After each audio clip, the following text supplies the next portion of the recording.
You know how it is. We put up a community post asking for our esteemed audience's opinion on a given anomalous topic, and when you give us the answers, we make a video like this, responding to them. It's a perfect system. It runs like clockwork, or more specifically, like SCP-914, the Clockworks, a fascinating safe-class anomaly that can transform anything placed inside one of its chambers in a number of exciting and sometimes terrifying ways. We asked you, if the device was in your hands, how would you use it? And before we get into some of the great answers we selected, here's a quick refresher on how the machine works. When an object is placed or entity is placed into its first chamber, the user has the option to select one of 5 settings, each of which leads to a relatively predictable result. First, rough, which completely destroys the item, often utterly disintegrating it and turning it into dust. There is no way to repair such an item.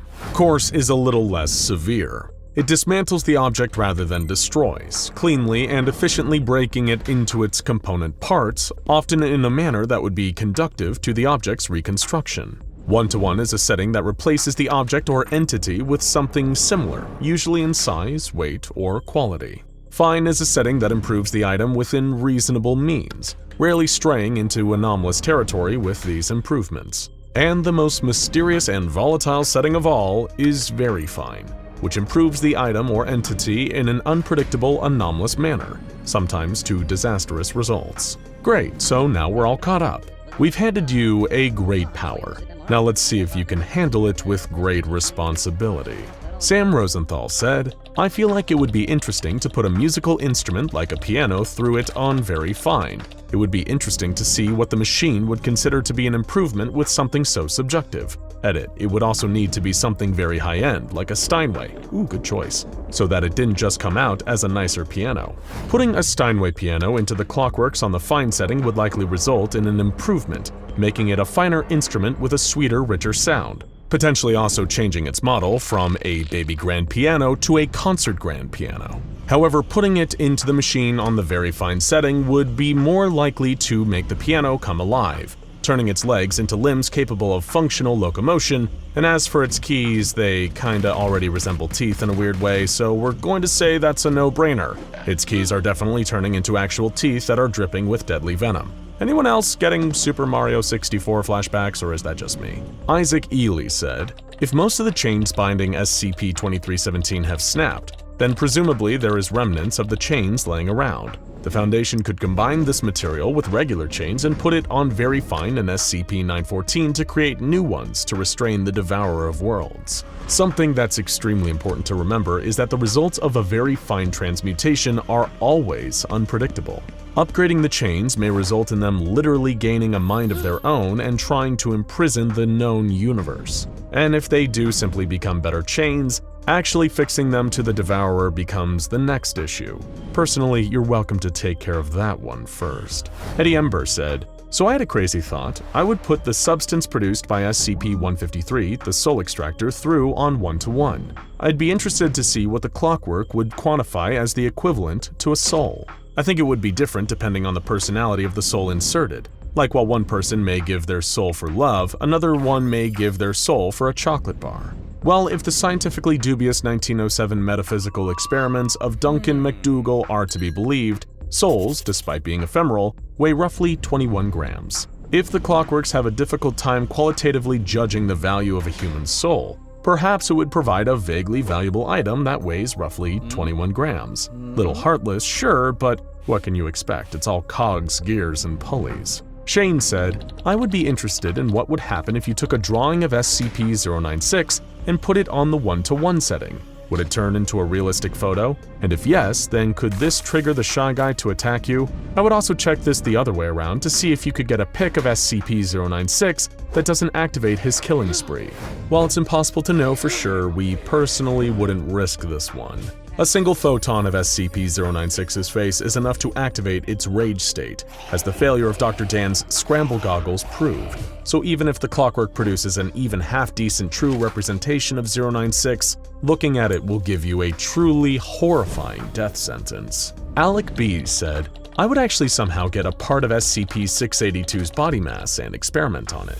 Maybe downgrading the 682 piece by piece wouldn't let it combine together again, or maybe just upgrade, downgrade, or let some parts of 682 as they were. Maybe 682 wouldn't be able to adapt to this. Not a big chance though. Anything involving SCP-682, the hard-to-destroy reptile, is going to be unpredictable by the very nature of the cantankerous lizard itself. The big issue with trying to downgrade 682 piecemeal is that each part would be likely to reform and adapt before you had a chance to process the rest of it. X-Wing Knight said, "What happens if you put one pill from SCP-500 on Very Fine? I would recommend against any more because there are not many, but maybe it would duplicate the pill because I don't know how you'd improve it as it already cures literally anything. Or maybe do it on rough to see if it gets broken down to its components and see if it can be reverse engineered." All we know for sure about SCP-500 and SCP-914 is that on the fine setting, it results in SCP-427, a locket with rejuvenating properties. The Foundation are reluctant to do any tests on SCP-500 given how valuable they are and how limited the supply is. But the very fine setting could result in something amazing. Maybe a doctor capable of curing anything.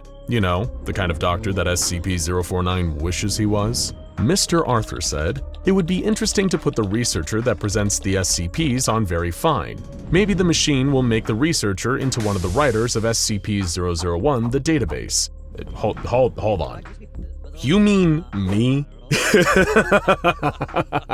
You want to put me in that thing? Oh, you definitely don't want to put me in the machine at the Very Fine setting. We'd suddenly be capable of putting out a new video every few minutes. It'd destroy your timelines. And even if you unsubscribed, you'd still see the videos.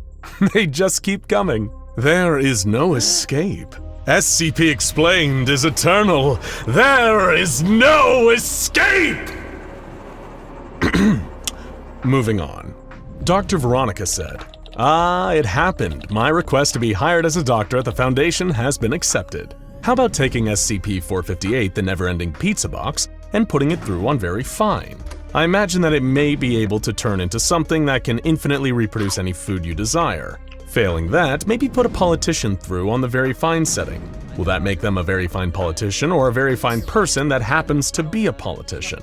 Or will it make them Senator Armstrong from Metal Gear Rising?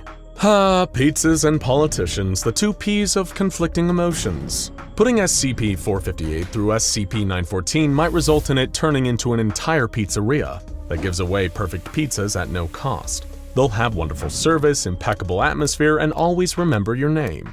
They'll even give away free breadsticks and exquisite garlic bread bowls for the table, along with discounts on the finest mid-tier wine you've ever seen. It'd be divine. The politicians, on the other hand, could go in one of two ways. Maybe they'd become a true champion of the people, guided by ironclad principles that they'll fight tooth and nail to see actualized, doing right by their voters and the general public, treating their office with dignity and poise. Or they'll be the most incredible, silver-tongued, self-serving, conniving backstabber you've ever seen, endlessly devoted to winning office in order to monetize their position, raid the country's coffers, and run off with a fat bag of swag while the nation burns behind them. Oh wait, you said Very Fine? Chances are they can shoot lasers and are maybe 50 feet tall too. That's just kind of the thing you need to expect, although the first descriptor sounded like a normal politician. George Simonovich said, "If you put SCP-1609 through on the Fine setting, maybe it would restore it to its chair form." That is a possibility. But given the anomalous nature of SCP-1609, the vengeful remains of a chair, it's equally possible that it might just become higher quality wood chips. Perhaps, mahogany? Ooh, that'd be real nice. Gustavo Abate said, "If you put two or more things, would they fuse into one? If they do, would the machine separate them back if programmed right?"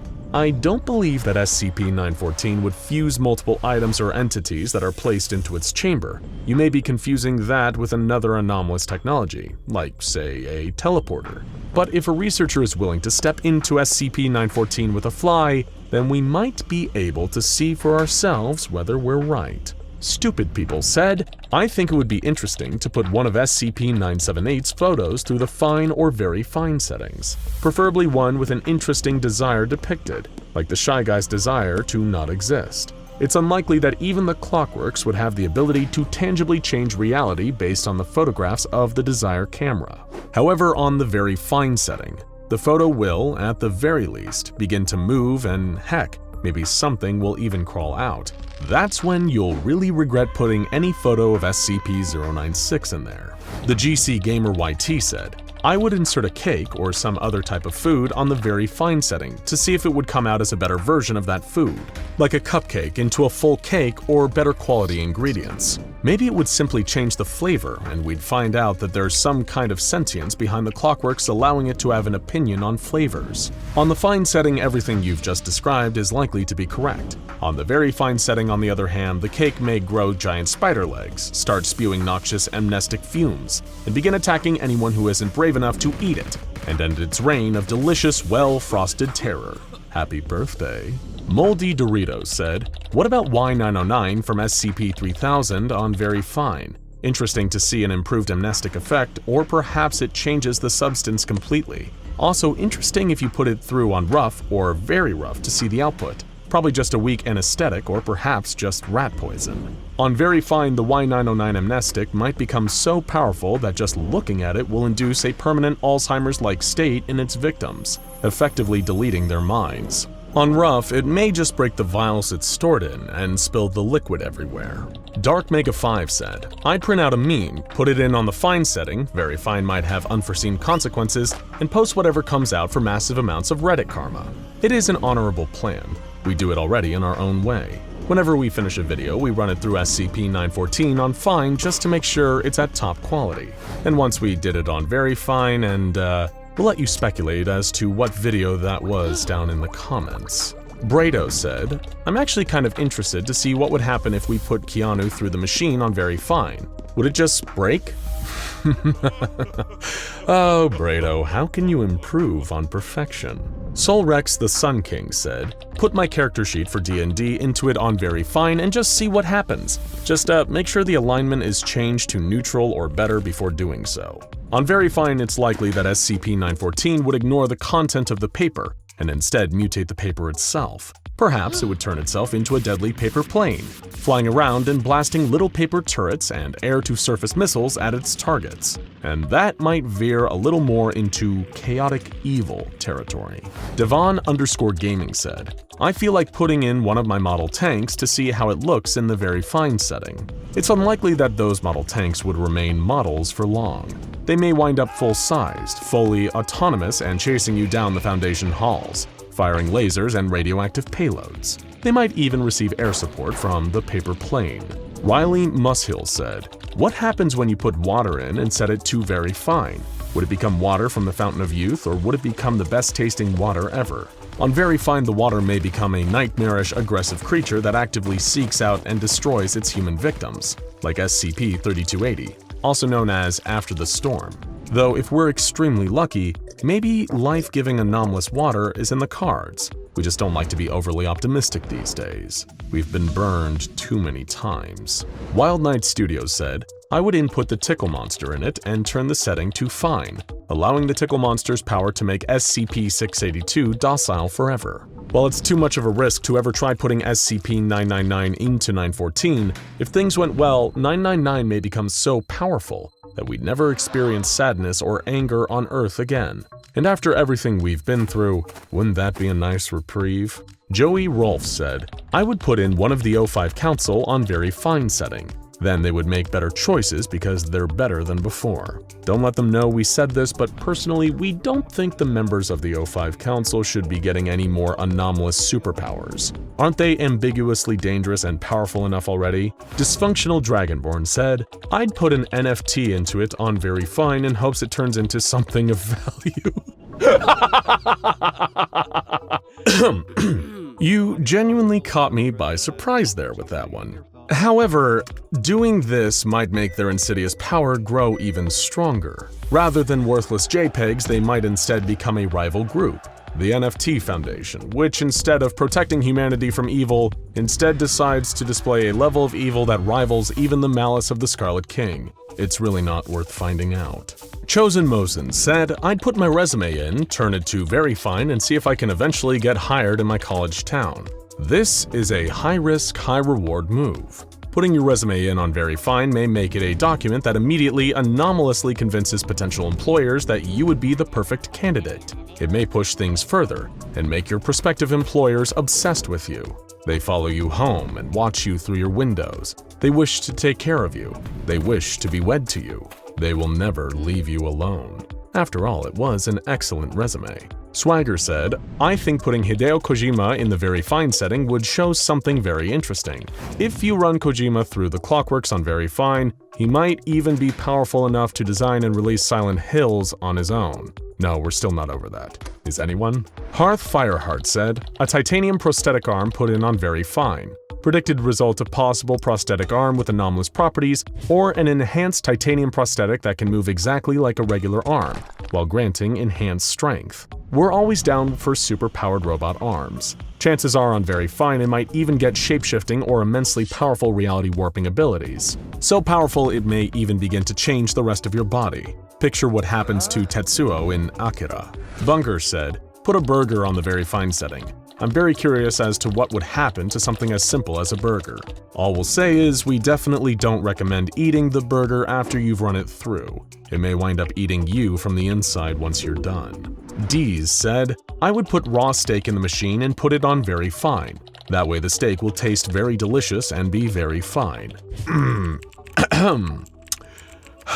I'm beginning to sense that people were just getting hungry when they started sending these ones in.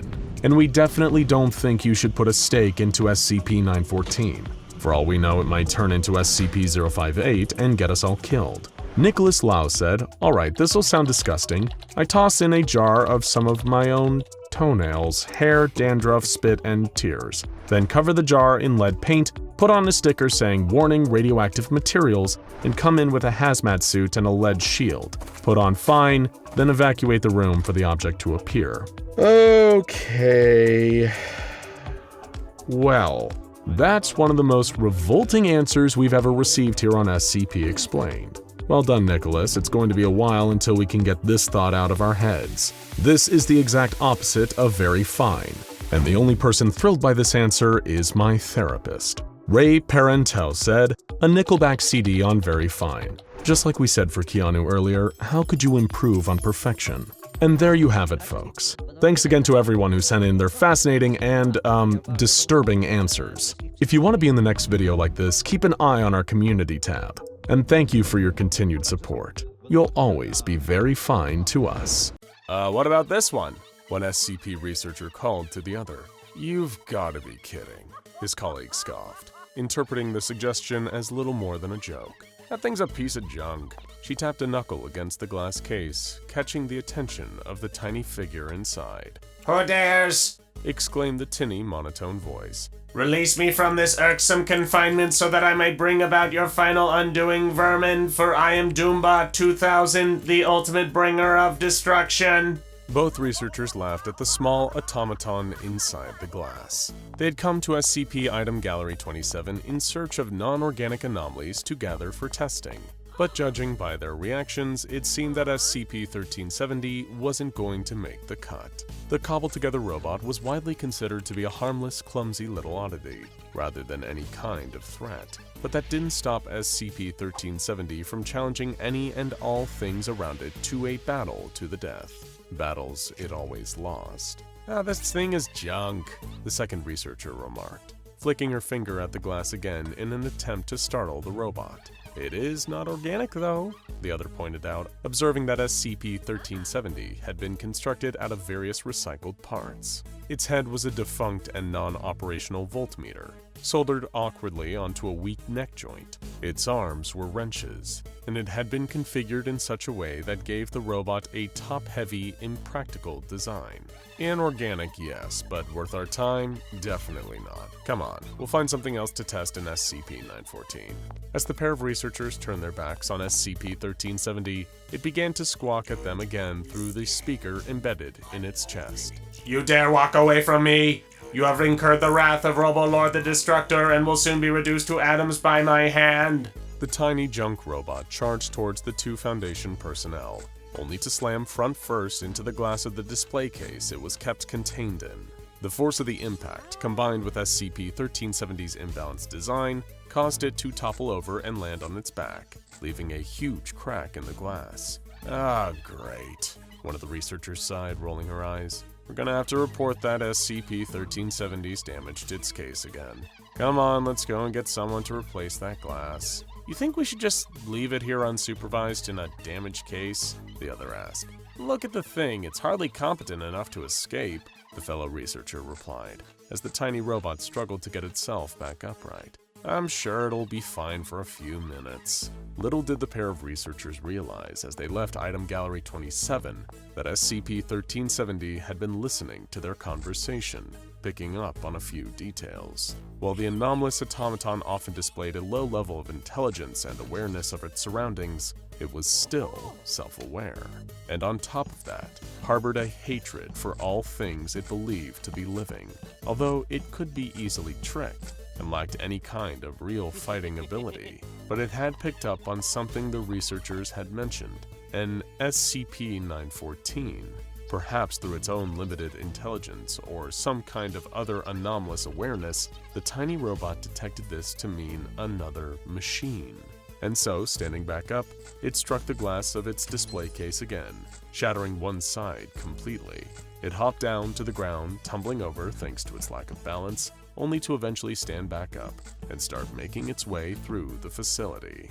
Being only a meter tall made it easy for SCP-1370, otherwise known as Pesterbot, to sneak through the corridors of the Foundation site undetected. It eventually arrived at a room housing a large mass of gears and gyros, a machine filled with clockwork components that seemed to pull the little robot further in as it drew closer and closer to what the researchers had spoken of. SCP-914, the Clockworks, a device that could be used to refine any object placed inside it. Depending on the setting, items could be transformed, destroyed, or vastly improved using the Clockworks. Rough setting disintegrated any test subject, while coarse dismantled it to its base components. One-to-one replaced any item with an almost identical copy. Then the fine setting would cause SCP-914 to improve any item, and very fine could refine an object to an even greater degree, usually by granting it anomalous properties. Testing of all biological matter within SCP-914 was strictly prohibited, but Pesterbot, well, he was made of metal. Sneaking into the room where the Clockworks was located, SCP-1370 immediately caught sight of another Foundation researcher who had been busy overseeing tests using the very fine setting of SCP-914. Instantly, the agitated little robot made a beeline for the researcher, swiping at her ankles with its wrench hands. Die! Die! It shrieked. Cower before the might of my claws. None can stand before the relentless destruction brought forth by Shivatron, despoiler of mirth. Referring to itself with one of its many elaborate self-appointed titles. Caught by surprise at the tiny robot, the researcher turned and screamed in surprise. Instinctively, she swung her leg back and brought it forward, delivering a swift kick to SCP-1370 that sent its metal body hurtling through the air, right into the Clockworks. Pesterbot landed inside the input booth, the enormous collection of clockwork components whirring and heaving as they sprung to life. The researcher hadn't even realized what was happening. She'd been addressing how much her foot hurt after kicking the small metal robot. By the time she looked up, SCP-914 had already fully activated with SCP-1370 inside. In horror, she sounded the alarm to summon security, with no idea what the very fine setting would do to improve Pesterbot. A team of guards filed into the room, drawing their weapons and training them on the output booth of the Clockworks. While they normally would have nothing to fear from SCP-1370, given its inability to ever win in a fight that it started. Even when fighting a potted plant that had been affixed with a speaker, the tiny robot had been bested. But the Clockworks' refinement process meant that what would be stepping out of the machine wouldn't be the Pesterbot the Foundation was familiar with. Sure enough, the heavy foot that came stomping down on the facility floor was a far cry from the flimsy metal limbs SCP-1370 had previously had. Out of the Clockworks emerged a hulking robotic form, not just bigger and bulkier than the meter-tall, clumsy assembled Pesterbot, but a huge, sleek machine built for bear. It was more humanoid, but stood at nearly 7 feet tall. The weight imbalance issues that had plagued the previous design were seemingly gone, as despite its increased size, this new and improved model of SCP-1370 seemed to move fluidly, with smooth electronic motions. The robot turned and assessed its surroundings, scanning the group of Foundation security that had amassed outside SCP-914, its first new targets. As the machine stepped towards them, the security commander gave the word, and the guards opened fire. A hail of gunfire rang out, deafening shots ringing in the security officers' ears as bullets spat out of their weapons towards the newly refined Pesterbot. By the time each of them had emptied their magazines and the smoke cleared, they realized to their terror that the robot was now bulletproof. You have engaged in an act of violence against Doom Master 1370, Master of all Doom. It announced in a new voice, one far deeper and more imposing than its previous tinny candor. Now it was a modulated electronic sound, far befitting its new look. Prepare to face consequences. Retaliating. With that, the robot leaped into battle with all the grace and ferocity of a wild cat. The nearest security guard barely had a chance to reload his weapon, raising his hands in a weak attempt at a block before the strike from a metallic fist knocked the wind out of him. Moving with balletic speed and precision, Pesterbot swiped and chopped at the guard, each hit connecting painfully with one of the man's vital pressure points, like it was a highly trained hand-to-hand fighter. When the officer collapsed, unable to move save for letting out screams of excruciating pain, the robot turned to face its remaining targets. "Freeze!" one of the Foundation security yelled, raising his pistol with shaking hands. Zipping forwards, SCP-1370 grabbed the gun and wrenched it from the man's fingers, tearing the weapon apart like it was made of cardboard. Gripping the man by his SCP Foundation uniform, it launched him directly upwards, sending his body crashing through the ceiling, leaving a human-shaped hole above. Chunks of building materials rained down on the robot, including wiring and internal lengths of cable that ran through the walls and ceiling that were now exposed. As the security team retreated, SCP-1370 curiously reached up and gripped one of the electric cables, wrenching it out of the ceiling to examine it closer, causing sparks to shower. Pesterbot's new, sleek metallic skin seemed to react to the metal in the wiring, drawing out the copper that channeled electricity throughout the Foundation facility. It was more than a force of magnetism. It was something else. Ideas. SCP-1370 was learning, adapting, and most frightening of all, coming up with new ways to complete its purpose. Marching up to the nearest wall, it pulled back a metal fist and sent it slamming through paintwork and plaster to draw out the metal running through the building. Outside in the corridor, the lights died. In fact, the entire facility lost its power and plunged into darkness until the backup emergency lights activated, filling the Foundation's corridors with low-level blood-red light.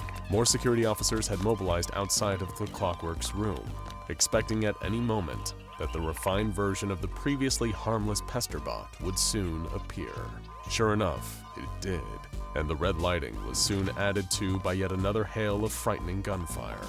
But now, it seemed SCP-1370 had learned how to shoot back.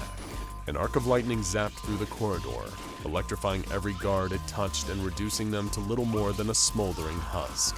A second one followed, striking one guard with a bolt of blue electricity that then leaped from his body to the officer standing next to him, who had been close enough to touch his fallen comrade, and who was, of course, wearing plenty of conductive metal. The wiring in the walls, the electricity. SCP-1370 had learned how to weaponize it, and that wasn't all.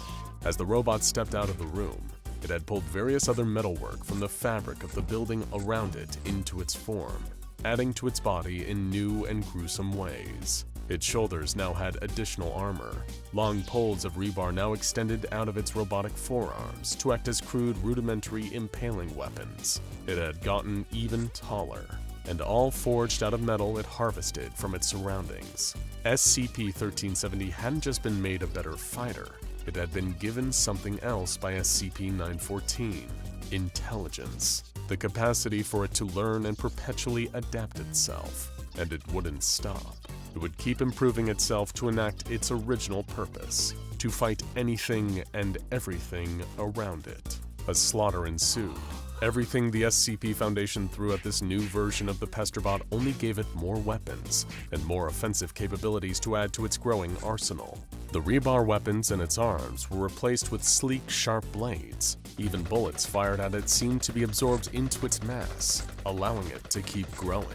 SCP-1370 was unstoppable, obliterating everyone that came to desperately try to contain it. And as it bested every opponent, left them decimated and defeated, something new happened to the robot. It couldn't feel emotions, just like with any automaton. It lacked the level of human cognition and complexity to respond to things with feelings. But as it killed more and more Foundation staff left and right, annihilating everything in its path, SCP-1370 experienced something. Not an emotion, but whatever the closest robotic equivalent to pure, unbridled happiness was. Satisfaction of the machine, now able to complete the function it was originally built for, yet had failed at for so long. Getting bigger and bigger, adapting and adding more machines to itself, eventually SCP-1370 was a hulking behemoth. Cars and their combustion engines all became part of the robotic giant, every new piece of technology it encountered becoming a deadly weapon. And as Pesterbot started to tower over buildings, a huge-scale robotic threat, the Foundation had no choice. It was time to deploy another big bad bot to cut SCP-1370 back down to size. It was time to send in the Dragon Slayer. Bodies all over the ground, necks twisted, faces contorted in terror.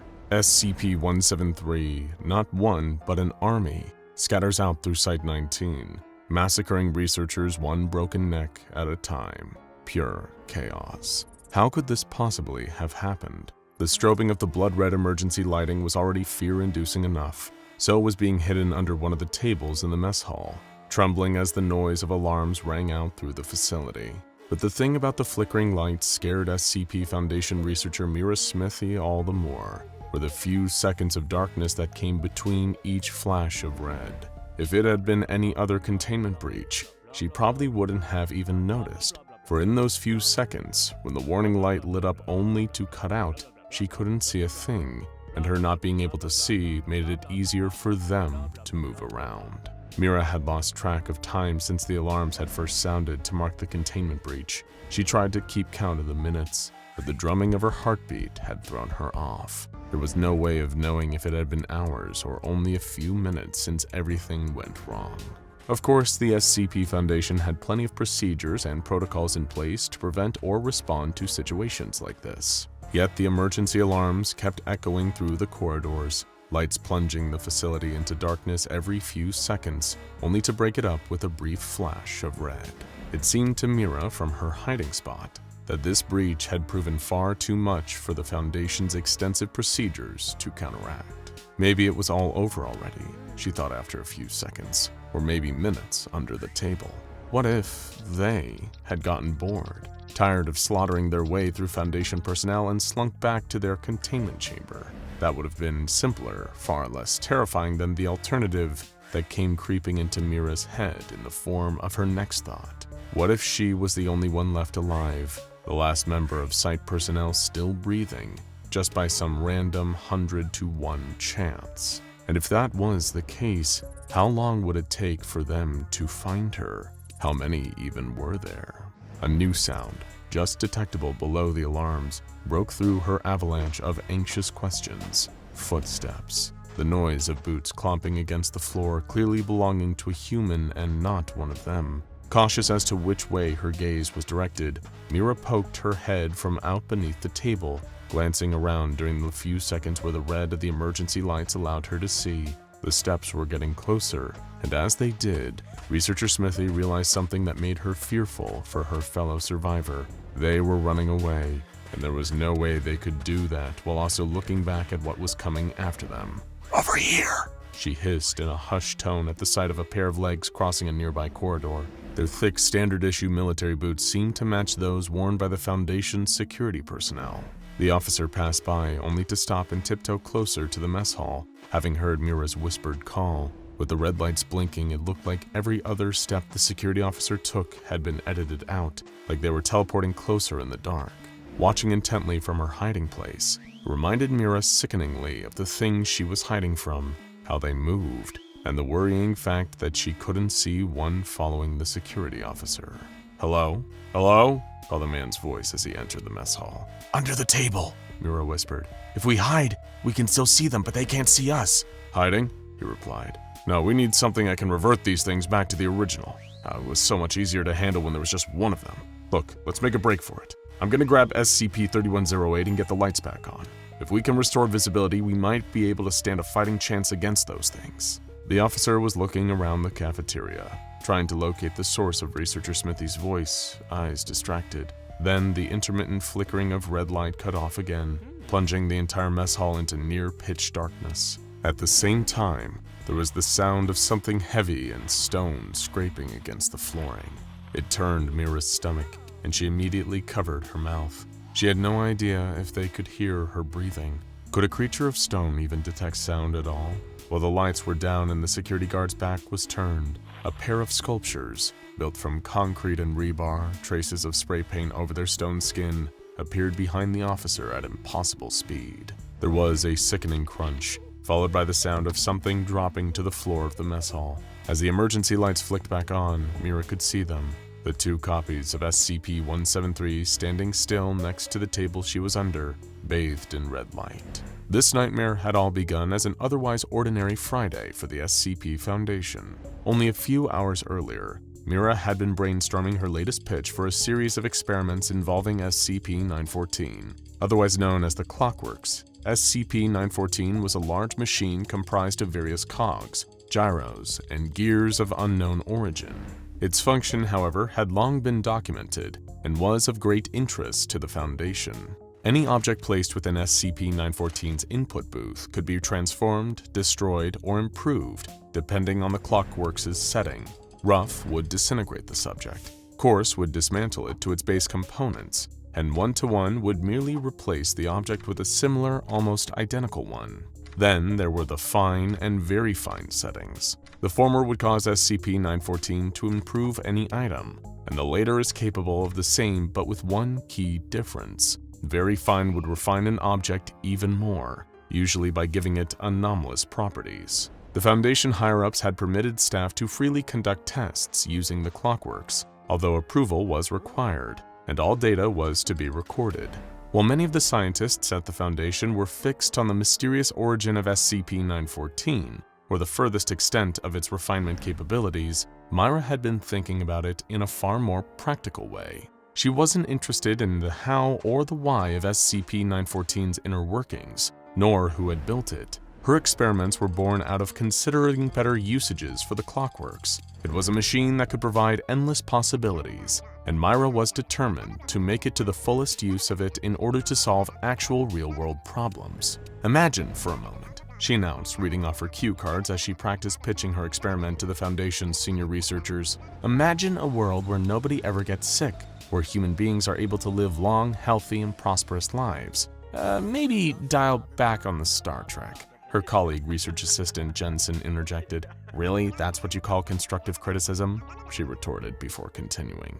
"If we apply the transformative refinement powers of SCP-914, that world could be the future that awaits us. For example, I'm proposing tests that involve placing man-made chemical compounds like painkillers, heart medication, and other potentially life-saving medicines through the Clockworks refinement process. I'm not suggesting we need to set it to very fine and create anomalous versions of these things, but what if, even on the fine setting, we're able to improve the effectiveness of our existing treatments for all kinds of afflictions?" Jensen raised their hand, patiently waiting to comment like a child in a classroom.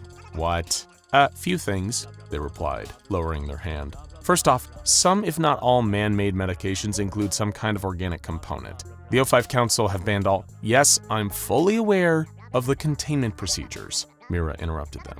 "That's exactly why I'm trying to convince the Council, or hell, just even Dr. Bright, to let me step around. I genuinely believe we could be doing so much more with SCP-914, and I need them to see that. Look, I'm not here to rain on your parade, Smithy. her assistant reassured. "I'm only bringing up concerns that anyone will have about this proposal. You talked about wanting to improve our existing medical treatments, which is noble, don't get me wrong, but have you considered the wider effect that might have? If you make everyone on Earth more resistant or even immune to everything, then diseases are going to evolve. What if we end up with a form of superbacteria resistant to all forms of medication, even if that medicine's been refined in SCP-914? Trying to save the world might just bring about its end."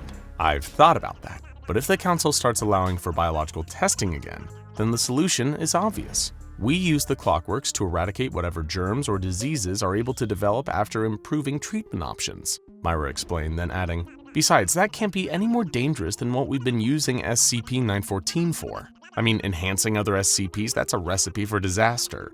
"Got to agree with you there," Jensen sighed. "Even without placing them in the Clockworks, the Foundation's been way too cavalier with the dangerous ones." "Speaking of, you know what tonight is," Smithy replied with a confused look. "Date night," they stated. Elsewhere in the facility, unknown to researcher Smithy at that time, one of the dangerous SCPs Jensen had mentioned had been let out of containment. This was a regular occurrence, even if it was considered a little unorthodox to some. In fact, the only reason that the O5 Council so often turned a blind eye to it was because of the researcher it involved, Dr. Alto Clef. It seemed Clef had a certain fondness for SCP-173, the sculpture, a living statue constructed from concrete and rebar that could travel at impossible speeds whenever it was unobserved. Most Friday nights, Clef would have romantic candlelit dinners with SCP-173, putting a dress and blonde wig on the sculpture and treating it like his beloved partner. The whole while watched by Dr. Clef and a group of D-Class acting as waiters and cooks, SCP-173 would stand motionless while the bizarre date went on late into the night. It was no secret that the sculpture was a highly aggressive creature, with a penchant for snapping the neck of the nearest person the moment that they blinked. However, it was only because of Dr. Clef's reputation and track record for the elimination of anomalies that he was granted the special privilege of wining and dining with SCP-173. This time though, partway through their regularly scheduled date, Dr. Clef was called away to deal with matters relating to another anomaly he'd been charged with decommissioning. The pair of D-Class waiting on the doctor and his date were instructed to wait, keep a close eye on SCP-173, alerting each other in case they needed to blink. It was a hell of a gamble, a risk that could have been avoided if the sculpture had been transported back to its secure containment chamber. But Dr. Clef could be persuasive. That is to say, he threatened both D-Class waiters with a bludgeoning from his ukulele if they didn't do as he asked. Both the D-Classes stared directly at the sculpture, each one feeling the anxious beads of sweat slowly crawling down their foreheads, worried that they'd both blink at the same time by accident. They announced their need to refresh their eyes every so often, alternating between being the watcher and the one allowed to blink. All the while, SCP-173 was motionless. Perhaps it was patiently waiting for Dr. Clef to return, or for one of the D-Class watching to slip up. As if through some cruel twist of fate, a fly began to buzz through the air, drifting towards the D-Class with their eyes on SCP-173. It looped and darted around, its wings making an annoying droning. One of the waiters announced he needed to blink again, and the other told him he was free to do so while he kept watch over the sculpture. At the exact same moment that one man blinked, the fly zipped its way towards the second D-Class, distracting him again and drawing his gaze for a little more than a millisecond. That fly whizzing past was the last thing he saw. As SCP-173 darted forward, it moved with such incredible speed that it was imperceptible, grabbing the nearby D-Class, the one who'd spotted the fly, and killing him instantly before the other could even open his eyes. When he did, SCP-173 had vanished from its spot at the date night table, nowhere to be seen. Before the remaining D-Class could realize it was behind him, SCP-173 had made short work of its other observer. It began zipping unseen through the corridors of the SCP Foundation facility. Dr. Clef had returned to his date only to find the two D-Class waiters dead, and SCP-173 missing. Immediately, he had raised the alarm, meaning that research staff were too busy fleeing to safely pay any attention to the sculpture quickly making its way through the site. Swept up in the evacuation, half deafened by the alarms, in all the commotion, researcher Myra Smithy hadn't even realized she'd left the door to the Clockworks wide open. Shuffling down a corridor with her fellow researchers, the lights suddenly went out. A few nearby screamed in panic at having been unceremoniously thrust into the dark. Myra blindly reached for Jensen's hand, only to hear the sounds of multiple heavy concrete feet dragging along the floor. Suddenly, the emergency lights blinked. She turned, and to her horror, she saw SCP-173 with its stony arms around Jensen's neck, their face stricken with sheer terror, tears in their eyes. But now Myra quickly realized, as the corridor was filled with shrieks of fear from the other researchers, that there was more than one sculpture now. Myra barely managed to escape with her life in all the confusion, crawling out of the low-lit corridor on her hands and knees, while the multiple new SCP-173 instances slaughtered anyone that couldn't see them. Since then, she had been hiding, hearing the scraping steps of the sculptures traveling around the facility unobserved. They had attacked the fuse boxes first, as if in a calculated tactical move, take out the lights, and suddenly everyone found it much harder to see them. Even through the fear, it was hard for Myra not to blame herself for all the chaos. She couldn't remember whether she'd left the door to SCP-914 open or not, but it hadn't taken her long to figure out that the Clockworks had something to do with this madness. Somehow SCP-173 had made its way there, had been able to operate the machinery while the Foundation staff were distracted by their own evacuation. Presumably, with SCP-914 set to very fine, the sculpture had been transformed into its ultimate refined form, or multiple forms, it seemed. There was a veritable horde of SCP-173s running amok through the facility. It made sense, Myra reasoned, in some twisted, cruel, anomalous way. The sculpture had only ever been a danger when unobserved. The second anyone took their eyes off of it, so much as blinked, it would strike. How does a machine like SCP-914 improve upon that? Easy. It gives the sculpture the power to replicate itself. Anyone can look at multiple things at once, of course, but nobody can look at everything simultaneously. Even if someone was watching a pair or 3 SCP-173s, one more could easily slip up behind them for the kill. Still hidden under the table, Myra's eyes were locked on the pair of sculptures in the mess hall, the body of the security officer out of focus in her peripheral vision. She dared not look away, frozen in sheer fear that the second she blinked, they would lift up the table and find her. She had been so overwhelmed, so paralyzed with her terror, that she had forgotten about the lights. As the emergency lighting flickered again, the sculptures both moved, shifting across the mess hall as the room went dark, only to stop in place the second Myra could see them again. They hadn't gotten closer. In fact, both looked to be leaving. The only thing keeping them here was her. She was watching them, and it had frozen them in place. Their greatest strength, the imperceptible movement and speed of SCP-173, was offset by an indisputable weakness of their anomalous biology. They couldn't stop someone from looking at them, and couldn't stop themselves becoming still, solid concrete when they were being watched. Mulling over her options, Myra decided to follow through with the plan from the fallen security guard, to retrieve SCP-3108 and try to undo what the Clockworks had done. Slowly, she slipped out from under the table, keeping both eyes on the pair of sculptures, keeping them lashed to one spot as she gradually backed out of the mess hall. The lights went out and plunged the area into darkness again, and researcher Smithy could hear the heavy concrete scraping of the two sculptures looking for her as she blindly made her way through the facility. She managed to evade the roaming stone creatures, resisting her natural instinct to hide and looking directly at any she encountered on the way, making sure to stay out of their view. If she saw them, she'd freeze them. If they saw her, they'd chase her. Eventually, fishing SCP-3108 out of a containment box, Myra held the weapon in her hand. It was a heavily modified Nerf gun, which she loaded a foam dart into and pulled the plastic slide back. The creatively named Nerfing gun had almost the opposite effect of SCP-914. Instead of improving something, SCP-3108 turned whatever was shot with it into an inferior equivalent object, something worse than itself. It just might work. Drawing the gun as she heard the sound of scraping concrete getting nearer and nearer, Myra turned the corner, coming face to face with one of the sculptures. She held the gun high, closing the gap between them, making sure she didn't miss, but wary she needed to fire before the lights blinked off again. She squeezed the plastic trigger, sending the foam dart shooting out of the barrel of the Nerfing gun. The flimsy projectile collided with the SCP-173 instance, bouncing off its head and landing on the floor. For a split second, the lights dimmed again, then came back on. Myra's heart had lurched in her chest, only to see that the sculpture hadn't moved at all. She leaned closer to it, blinking intentionally. It still didn't move. It was rooted to the ground, fixed. just a statue, rendered powerless by the nerfing gun.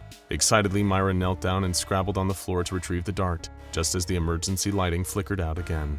In her excitement, Myra was too focused on reloading SCP-3108. That is, until she heard the shuffling of concrete and rebar behind her. The lights were still out, and she fumbled blindly for the foam dart. As the noise got closer and closer, her fingertips brushed the projectile, knocking it further away, when suddenly the lights came back up.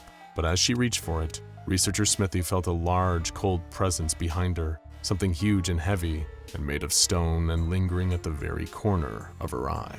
Before she could turn around and face it, something grabbed Myra, and a sickening snap rang out through the corridor.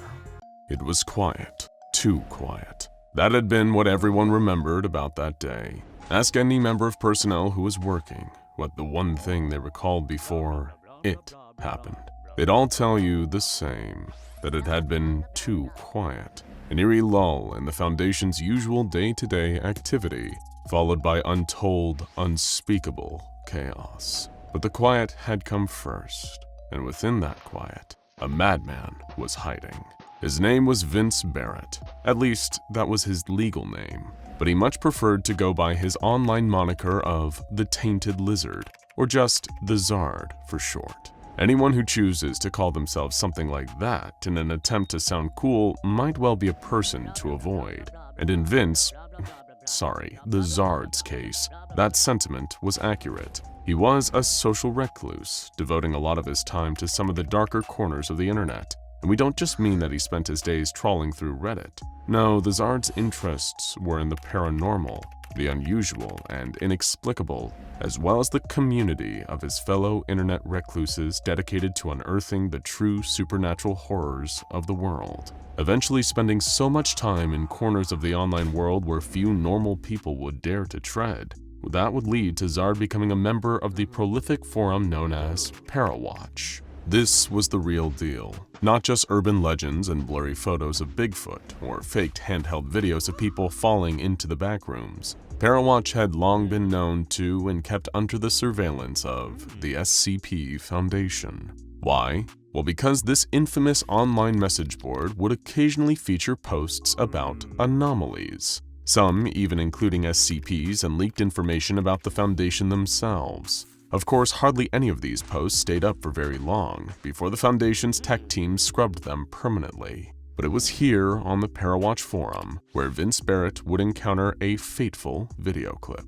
Acting fast, he managed to save the file before it was taken down. It was footage taken from the body cam of a Foundation security officer during the midst of a containment breach. The Zard hit play, his hand shaking with excitement. The original poster of the clip to Parawatch had said that this footage was perhaps the only known video on the entire internet that depicted something known as SCP-682, the hard-to-destroy reptile. Of course, those familiar with 682 and the SCP Foundation will need no introduction, but Vince, on the other hand, had only ever heard rumors about this creature, and now in the video playing on his computer screen, he was seeing it for the first time. The reptile was free from its containment chamber, tearing its way through a Foundation facility and making quick work of dispatching the security personnel that dared to stand in its way.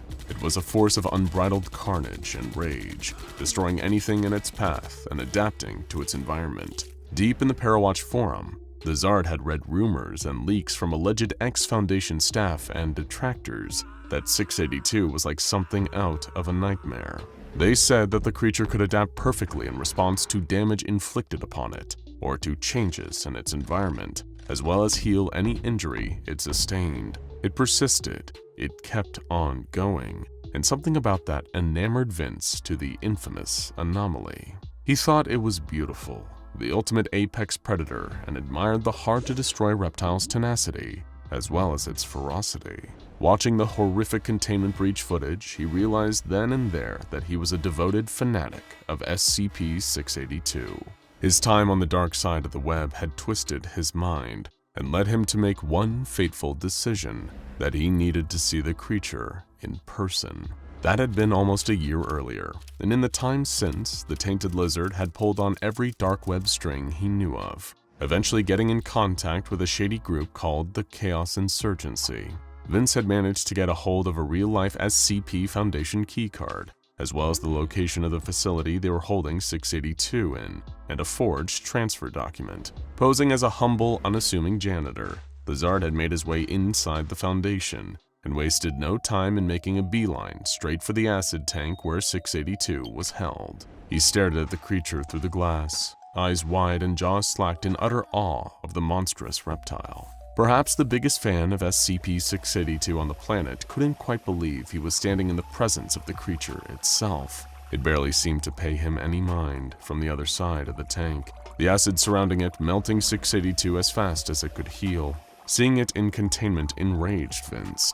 He hated that the Foundation had kept what he viewed as a perfect organism locked up, after having tried time and time again to destroy it. Don't worry, the Zard murmured, approaching the tank well over the minimum safe distance. You're a force of unparalleled destruction, and you don't deserve to be here. I'm gonna set you free. Unfortunately, after the glass had been smashed and the alarm screamed out that another containment breach was occurring, Vince would quickly find out that the reptilian beast he revered so highly didn't quite hold him in the same regard. If you thought the Zard was going to make it all the way through this story alive, well, then we regret to inform you that you're sorely mistaken. Although not as woefully misguided as Vince himself, who was the first person in the path of SCP-682 when he freed the creature. What all those leaks and rumors on Pairwatch had failed to mention about the hard-to-destroy reptile was its vehement and relentless hatred for all other forms of life, including its very own fan. And the tainted lizard was only the first casualty of SCP-682's latest rampage. But this time was different. Sure, 682 was easily tearing its way through SCP Foundation personnel left and right. Security teams were flung aside and ripped to shreds as they tried in vain to recontain the monster. Research staff found themselves tripping over each other, trying to rush out of the destructive path of the hard-to-destroy reptile, only to find themselves the next to face its ferocious attack. In other words, it seemed to mostly be another unbridled slaughter, common fare for an SCP-682 containment breach, except rather than breaking its way out of the facility, this particular instance saw the creature heading in the direction of another anomaly, SCP-914, better known as the Clockworks. Now, if a rampaging regenerative reptile on the loose wasn't enough cause for concern, then seeing it moving along its trajectory to another anomalous refinement machine certainly was. Those that had been on the other side of the facility when the dearly departed Zard set 682 free were now looking on in horror as the hard-to-destroy reptile burst into the room housing SCP-914. The Foundation staff, in the midst of panic, stared at security monitors with bated breath, palpable fear hanging in the air. Each and every one of them knew that SCP-682 was more than just a mindless beast. The creature was fiercely, frighteningly intelligent, sentient even. And as it approached the controls for the Clockworks, every onlooker secretly hoped something or someone would step in at the last second and prevent SCP-682 from entering the machine. Unfortunately, that's not what happened. SCP-914 whirred into life, its gears and gyros spinning as SCP-682 entered the input booth. Now, normally the way the Clockworks operates is by destroying any item placed within it and replacing it with something else in the output booth. Depending on its setting, it either completely disintegrates an item, breaks down an object into its base components, replaces it with an equivalent, or improves it. And being set to very fine as it was right now, SCP-914 can even add anomalous properties to whatever is put inside of it. But what happens when an indestructible and infinitely adaptable monstrosity is in the Clockworks? Well, it can't destroy and recreate a better version of something that would be known for being hard to destroy, can it? The entire machine was going haywire. SCP-682 was adapting to the refinement process, refusing to let SCP-914 unmake it, even to replace it with an improved version of itself. The hard-to-destroy reptile and the Clockworks were at a momentary stalemate and watched with bated breath by the Foundation. SCP-914 began to malfunction, its clockwork components getting stuck as if the machine was jammed. Its cogs were clogged up, unable to destroy the subject in the input booth. The room around was beginning to shake. In fact, the very ground was trembling at the force of the whole machine shuddering. Enact the Abandon All Hope Protocol, the head of research said desperately, watching the events unfold from the other side of the building. The site director looked at them and nodded, the pair of them entering their secure passcodes to activate this secretive security measure. Just as they did, a small earthquake erupted underfoot. The entire wing of the facility housing the Clockworks and SCP-682 had collapsed into the ground. A huge crater was all that remained, littered with wreckage of a whole portion of the Foundation site, along with broken pieces of SCP-914. For the next few minutes, everyone was on edge, secretly hoping that SCP-682 hadn't survived. Maybe the Clockworks had managed to destroy it, but the sheer force of doing so had caused the machine to collapse in on itself. Or perhaps the hard-to-destroy reptile was now buried beneath several thousand tons of debris, dead at long last. But the Foundation staff knew better than to get their hopes up. And sure enough, just as an armed security team approached the crater, something started stirring in the rubble. Suddenly, SCP-682 came bursting out of the crater, emerging in not quite the same state, although no less deadly than before. The Clockworks hadn't been able to unmake the hard-to-destroy reptile, but the resultant malfunction and explosion had imbued the creature with a whole host of new anomalous abilities. It still resembled its old self, but was now more humanoid, standing bipedal instead of on all fours. Some of its body mass had seemingly been reduced due to damage sustained in the malfunction, although SCP-682 was still plenty of feet taller than an ordinary human being. In fact, it could be any height it needed to be. The creature's scaly skin seemed to be shifting unnaturally, moving of its own accord, like it was already preparing to adapt to oncoming damage. And as the nearby security team were about to find out, this made it even deadlier than before. In a panic, the Foundation officers opened fire, only to find that their weapons weren't operating the way they should. Something caused excitation of the copper shells of their bullets, making them either expand and block the barrels of their guns, or causing them to backfire horribly, injuring the security personnel wielding them. Before anybody could even call in air support or heavy artillery as a backup, a number of the Foundation's most powerful weapons suffered even more catastrophic misfires. Missiles detonated early. They hadn't even been aimed at SCP-682 yet, but they would have been. Instead, they exploded, taking with them a huge number of Foundation entities, some miles away from where the newly refined reptile now stood. SCP-682's regenerative powers had been altered by the Clockworks. It wasn't purely reactive to oncoming damage now, it was preemptive. It could adapt to attacks that hadn't even happened yet. With no way of stopping it, SCP-682 began decimating everything in its path with greater ferocity than ever. Over the coming days, the newly dubbed impossible-to-destroy reptile began its biggest rampage yet, entering a permanent rage state and unleashing destruction on a global scale. It stormed through cities and wiped out entire major population centers in moments. It seemed nothing on Earth could stand against the refined reptile, fueled by its singular mission to wipe out all life in existence. The surviving personnel of the SCP Foundation soon came to learn that no damage could be inflicted on the creature whatsoever. SCP-682 could predict attacks ahead of the person that would carry it out, and then adapt, changing the very world around it so that attack never came. The impossible-to-destroy reptile's adaptations usually took the form of diverting any oncoming damage it preempted it would take, and instead inflicted that same damage on whoever it chose. Even though the machine had malfunctioned, the Clockworks had made SCP-682 that good at adapting to its surroundings that the creature had almost become a universal constant. The fact that it could not be harmed now seemed to be as fundamental of a law as that of gravity.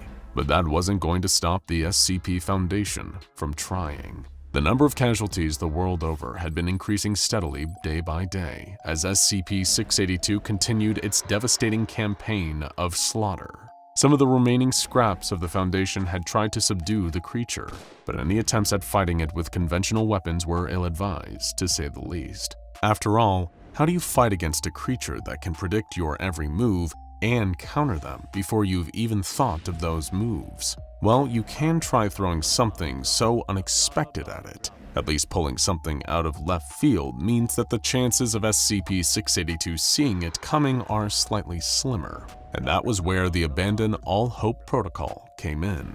You see, the Foundation had been anticipating that 682 would one day become too powerful to contain long before the creature had gained its new ability to preemptively adapt. And while the worldwide death toll had climbed from hundreds of thousands of innocent people to the earliest millions, an unlikely counterattack was brewing. One so unexpected that even the impossible-to-destroy reptile would struggle to see it coming. Just as humanity was facing the brink of extinction, the Foundation dispatched their last hope at stopping SCP-682, other SCPs. The Abandon All Hope protocol had been devised for when the suffering and destruction caused by SCP-682 became so great that there were no other options left. When it had been activated, Foundation agents stationed at various sites across the world had gathered a specially selected group of anomalies. Each one was chosen because they were known to be sympathetic towards humanity, or at least be coerced into taking on SCP-682. And now, these SCPs were stepping up to the plate, ready to fight the impossible-to-destroy reptile, or, more likely, to die trying. SCP-076-2, the immortal warrior known as Abel, was infamous for picking fights. The ancient Sumerian swordsman had a penchant for seeking out the most challenging adversaries, so convincing him to take a crack at SCP-682 wasn't all that difficult. However, rushing into battle against the refined reptile, Abel quickly found he couldn't draw his weapons from his pocket dimension. They were dissipating the moment his fingers touched them, vanishing faster than he could draw. No matter, the warrior thought. He'd been alive for centuries and thus had become a master in every form of hand-to-hand combat. As you can imagine, he didn't last very long, left to slowly revive inside his stone tomb after SCP-682 had finished dispatching him. Abel's brother Cain incurred a slightly different result when he went toe-to-toe with the impossible-to-destroy reptile. SCP-073 was hardly the fighter his brother was, but had the anomalous trait of reflecting incoming damage back at whoever was inflicting it on him. So when SCP-682 attacked Cain, theoretically the same attack would have bounced back and harmed the reptile itself. And before, that's what would have happened. But now SCP-682 could adapt preemptively. A strange, never-before-seen phenomenon occurred. It appeared that neither SCP-073 nor the refined reptile were harming each other at all. However, on a metaphysical level, the potential damage of 682's attacks against Cain were being reflected back towards the reptile, only for the creature to preemptively adapt to the damage from its own attack being inflicted back. What resulted was a feedback loop of perpetual possible damage that ended only when Cain eventually passed out from shock. Unfortunately, while he could reflect damage back at an attacker, he felt the pain of every hit, and SCP-682 had more than just a mean right hook. The Foundation had hoped, given its 100% mortality record, that SCP-096 would have no trouble killing the impossible-to-destroy reptile, or at the very least harming it enough so that it could be subdued. After all, 682 still needed to see, and anyone looking at the Shy Guy quickly met their end. But when the tall, pale humanoid approached SCP-682, something unusual happened. The reptile could look at SCP-096, able to see it perfectly. Perhaps the creature's adaptive properties were creating an intentional blind spot in its vision, removing SCP-096 from view. Or maybe 682 no longer saw with just eyes, perceiving the world in a manner far beyond our understanding of basic sight. But whatever the case, the impossible-to-destroy reptile made SCP-096 turn and flee in terror. Compelled to put an end to the reptile's reign of terror, SCP-4494, the Spectre, manifested nearby and tried to intervene. The result was nothing short of brutal. A one-sided fight that not even the living embodiment of crime fighting could hope to win. After SCP-682 had finished off the Spectre, a strange black fluid began oozing from nearby. Although one of the hardest to wrangle, the Foundation believed that they had convinced SCP-106 to aid in taking down SCP-682. The old man emerged from the oily secretion, shuffling menacingly towards the impossible-to-destroy reptile. It seemed to freeze, as if it was taking a defensive stance against the old man. Either that, or tricking him into getting closer. Before he could even reach out a decrepit hand to touch the reptile's shifting skin, SCP-106 was suddenly coated in copious amounts of the black substance he secreted. It coated him like thick tar. The more his decaying body produced, the more he was covered in it. Normally, he was resistant to the corrosive burning effects of this substance. However, SCP-682's preemptive adaptation powers had caused SCP-106 to overproduce the oily substance, enough to rapidly dissolve the old man into a steaming black puddle. It was at this point that SCP-343, colloquially known as God, lowered his newspaper and looked out of his window. That is to say, he looked out of the huge hole that had been left in the wall of his cell. Being omniscient, SCP-343 was already burdened with the awareness of what had happened. SCP-682 had been refined into an even worse version of itself by the Clockworks. Up until now, God had been happy to avoid all the fighting and just see how everything worked out. But as much as he tried to distract himself, SCP-682 slaughtering other SCPs in droves was getting in the way of his reading. Oh, this again. In a split second, the entire universe had been unmade and then remade almost exactly the same. Except SCP-343 had made a slight adjustment, giving a little nudge to cause an effect in a few places. As a result, a certain misguided forum user had never and would never infiltrate the Foundation and break SCP-682 free, leading to the hard-to-destroy reptile being refined by the Clockworks. Although, while it had been unceremoniously returned to its original form and placed back in its acid tank, SCP-682 could still remember the power it had wielded only moments before everything had been rewritten. All it needed was another chance to get into the Clockworks. There are some people who would get tired of being placed in charge of SCP-914 or the Clockworks. The monotony of it all might make most of us go mad. The same routine, day after day, placing an infinite number of objects into the intake booth of the machine, selecting one of the modes, be it rough, coarse, one-to-one, fine, or very fine, and seeing just what sort of transformation takes place. But there was one employee of the SCP Foundation who liked that routine just fine. Dr. Gears was happy with his position, the simplicity of the routine, the predictability of it all. He liked when the days stacked neatly together in a row of uneventful stretches of time. It was why he ate the exact same meal for lunch every day, a plain turkey sandwich on white bread, a cup of water, and a single banana. Of course, there was some variety in the events that came about when testing the Clockworks. There was that incident with Dr. Curtis, and the pound of bacon placed inside the machine alongside a photograph of SCP-682. It had resulted in a miniature replica of SCP-682 made entirely out of bacon, capable of movement and extremely hostile. Though its size prevented it from doing any damage, it did still attempt to kill any staff it could find. It had smelled mouthwatering, but Dr. Gears had suspended Dr. Curtis from testing with SCP-914 for the trouble, and a day of having bacon grease cleaned off of every surface in the vicinity. There was also the incident that occurred when Dr. Hertz, in an attempt to score some free music production, placed a CD of his own original guitar songs into the machine on the setting Very Fine. Rather than improving the production quality of the tracks on the CD, the machine produced a completely silent CD, as well as a collection of books on songwriting, singing, and playing the guitar for beginners. Dr. Gears had to physically drag Dr. Hertz from the room when, upset by the blow to his ego, he attempted to attack the machine. And, of course, there had been the highly destructive Super Bouncy Ball incident, which resulted in 45 casualties and staggering damage to the facility, as well as the aforementioned ball, which was currently thought to be somewhere in space, most likely orbiting Mars. But for the most part, it was always the same thing. An object went in, a setting was selected, and the object came out in a new modified state. Wash, rinse, repeat, just like it said on the back of the bottle of the brand of unscented shampoo Dr. Gears had been using for the past 30 years. That was how he liked it. And as he sat at his desk, going over the test logs and preparing to supervise another round of tests, he turned on some of his favorite tunes. Well, I say tunes, but it was really a white noise machine.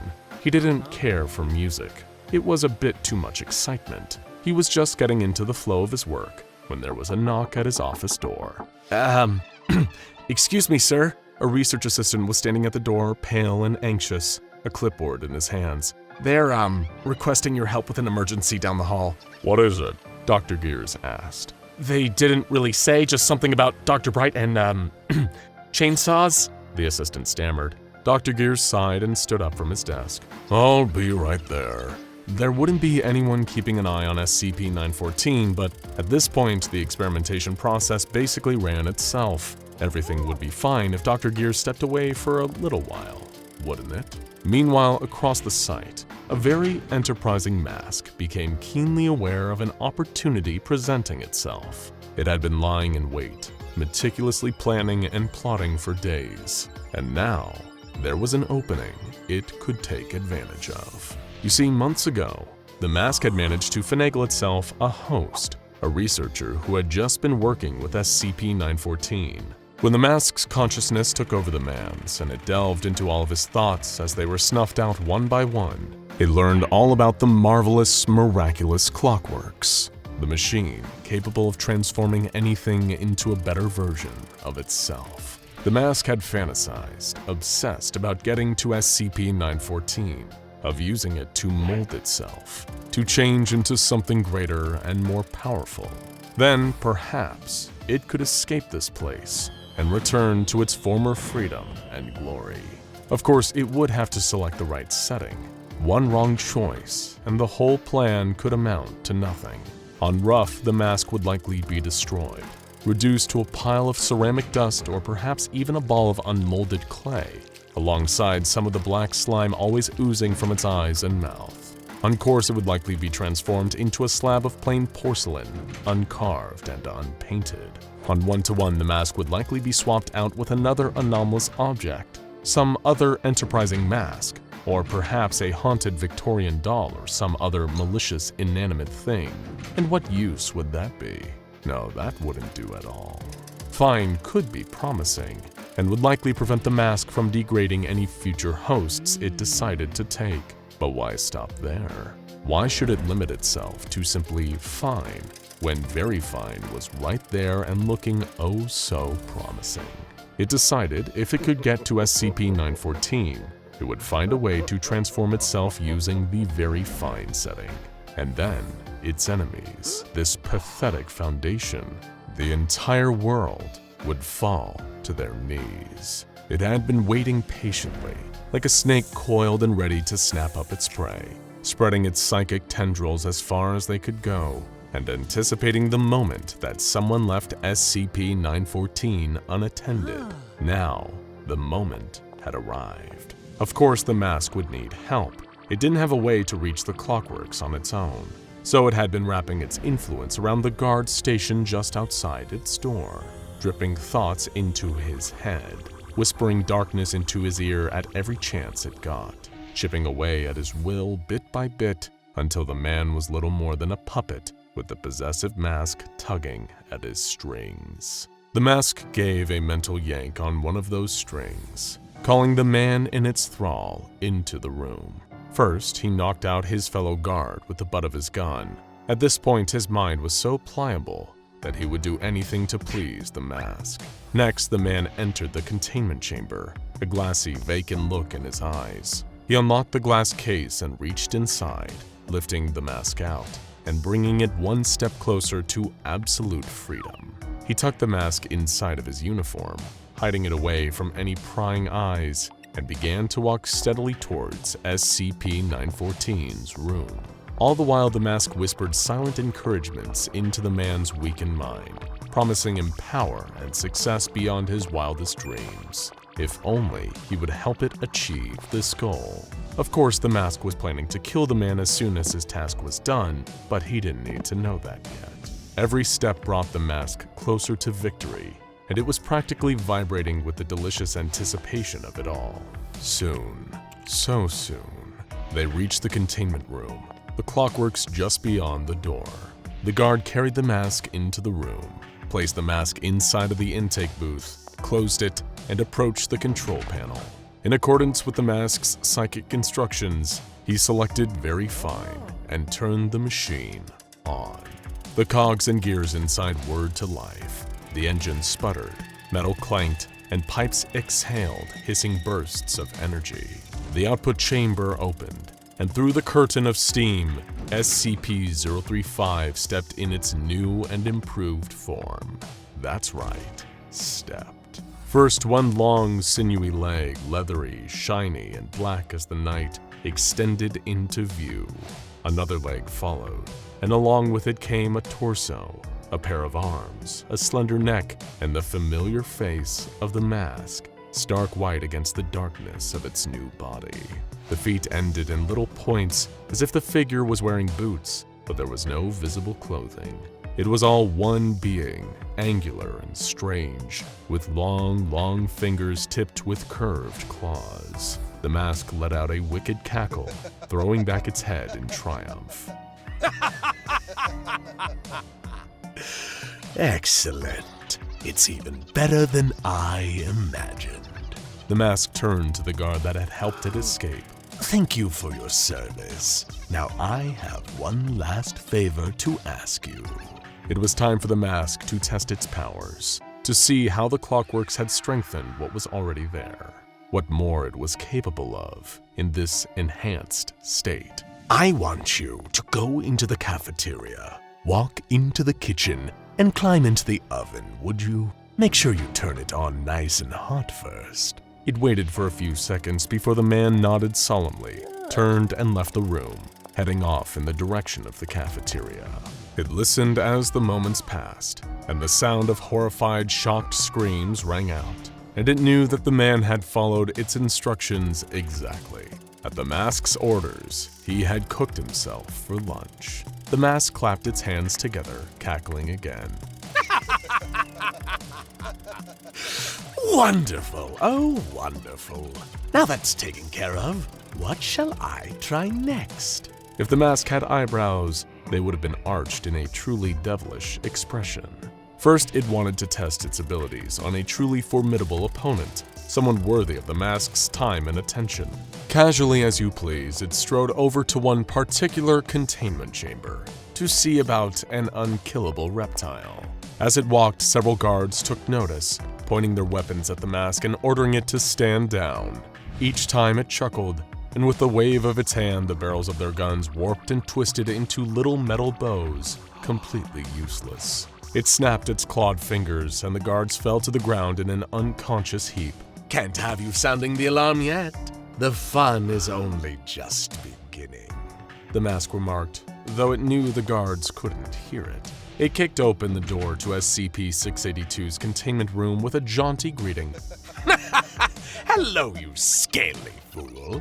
I've come to pay you a visit. The reptile did not respond, incapacitated by its hydrochloric acid bath. That just wouldn't do.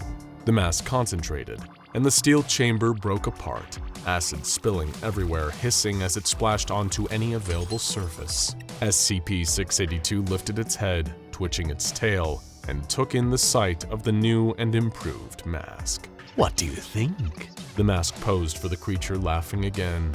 It seemed it couldn't stop laughing lately, its expression fixed into a permanent, gleeful smile. It couldn't help it. Freedom and power just felt so good. Disgusting. SCP-682 remarked. Unimpressed with this display, it lunged at the mask, preparing to attack, but the mask held up a hand to stop it. Not so fast. SCP-682 suddenly froze in place, eyes rolling wildly as it tried desperately in vain to move. Let's see. What should I do with you? The mask was itching to test out its reality warping abilities. It had the feeling that there was very little it couldn't do in this state, and wanted to see just how far its power could go. But what would be suitable punishment? What could be the cruelest possible thing to do to such a creature? The mask could simply try to kill it, to finally snuff out this endless, miserable life. But that would be a release. That would be far too easy. Aha! A light bulb went off in the mask's twisted mind. Perfect. It waved its hand, releasing SCP-682 from its paralysis, but as the massive lizard snapped its jaws and moved to take a bite out of the mask, it lost its balance, falling to the ground. Its legs had begun to shrink, rapidly knocking its center of gravity askew.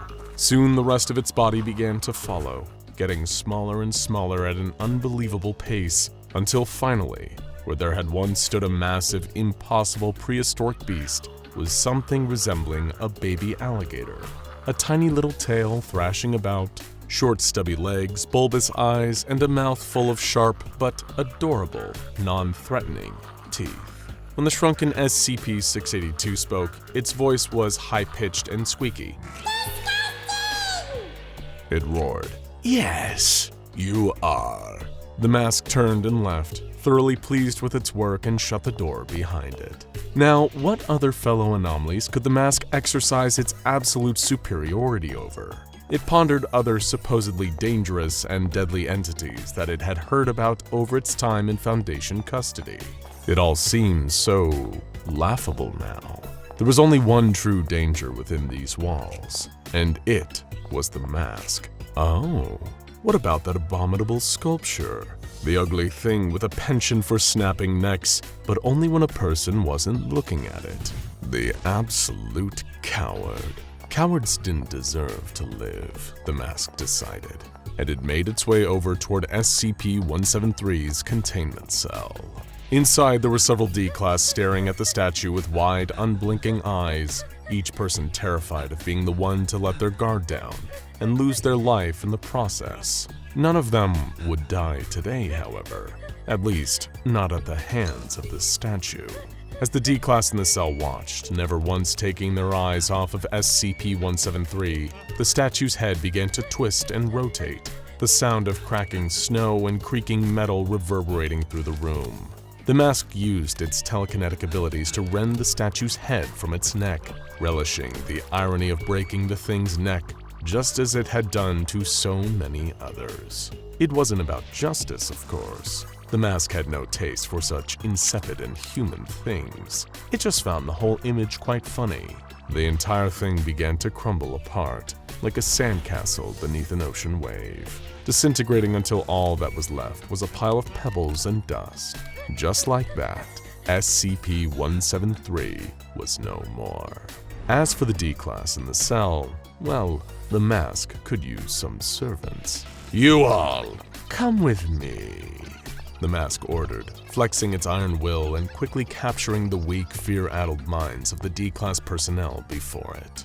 They fell in line, shuffling out the door and following the mask with the same blank expressions as the guard before. Whatever was left of their personalities after so much time being used and abused by the Foundation, it was gone now, replaced only with the will of the mighty mask. As the mask continued its victory tour of the Foundation, now with 4 mindless servants in tow, it passed the staff break room. Through the window, it spotted one Dr. Bright, the telltale amulet around his neck, microwaving some leftover pizza. The mask had always found Dr. Bright distasteful, with his self-aggrandizing pranks and general dedication to chaos with no grand vision behind it, no meaningful agenda. It was pitiful, it was deeply ugly, and now the mask had a chance to put an end to the immortal doctor's antics once and for all. It opened the door, greeting Dr. Bright with that frozen grin. "Oh, Doctor." Dr. Bright's eyes widened, and he didn't even hear the microwave behind him ding, signaling that his pizza was ready. He was too distracted by the horrifying sight before him. But as he opened his mouth to scream, to call for help, the mask reached out and ripped the amulet from his neck. The host body fell limply to the ground, and the mask looked down at the amulet, glinting in the light that held Dr. Bright's consciousness inside. It stared at the amulet with a flinty gaze, and under its empty stare, the metal began to rust, to degrade, and to melt into an unrecognizable slurry. The mask let it drip onto the floor.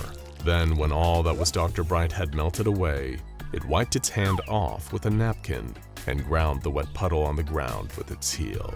"Goodbye, Doctor," the mask hissed. "Now, what's next?" But as the mask turned to walk down the hall, it came face to face with a disapproving face. SCP-343 had manifested directly in front of the mask, and he clearly had learned of the mask's behavior so far that day. You've been busy. Yes, very busy. Lots to do, you see. The mask chuckled smugly. You understand why I can't allow this to continue, right? 343's expression remained stern but calm. You believe you can stop me? The mask tilted its head to the side. Of course I can. SCP-343 sighed. But you could stop on your own if you would rather. I prefer to avoid an unnecessary conflict. The mask giggled uncontrollably at this.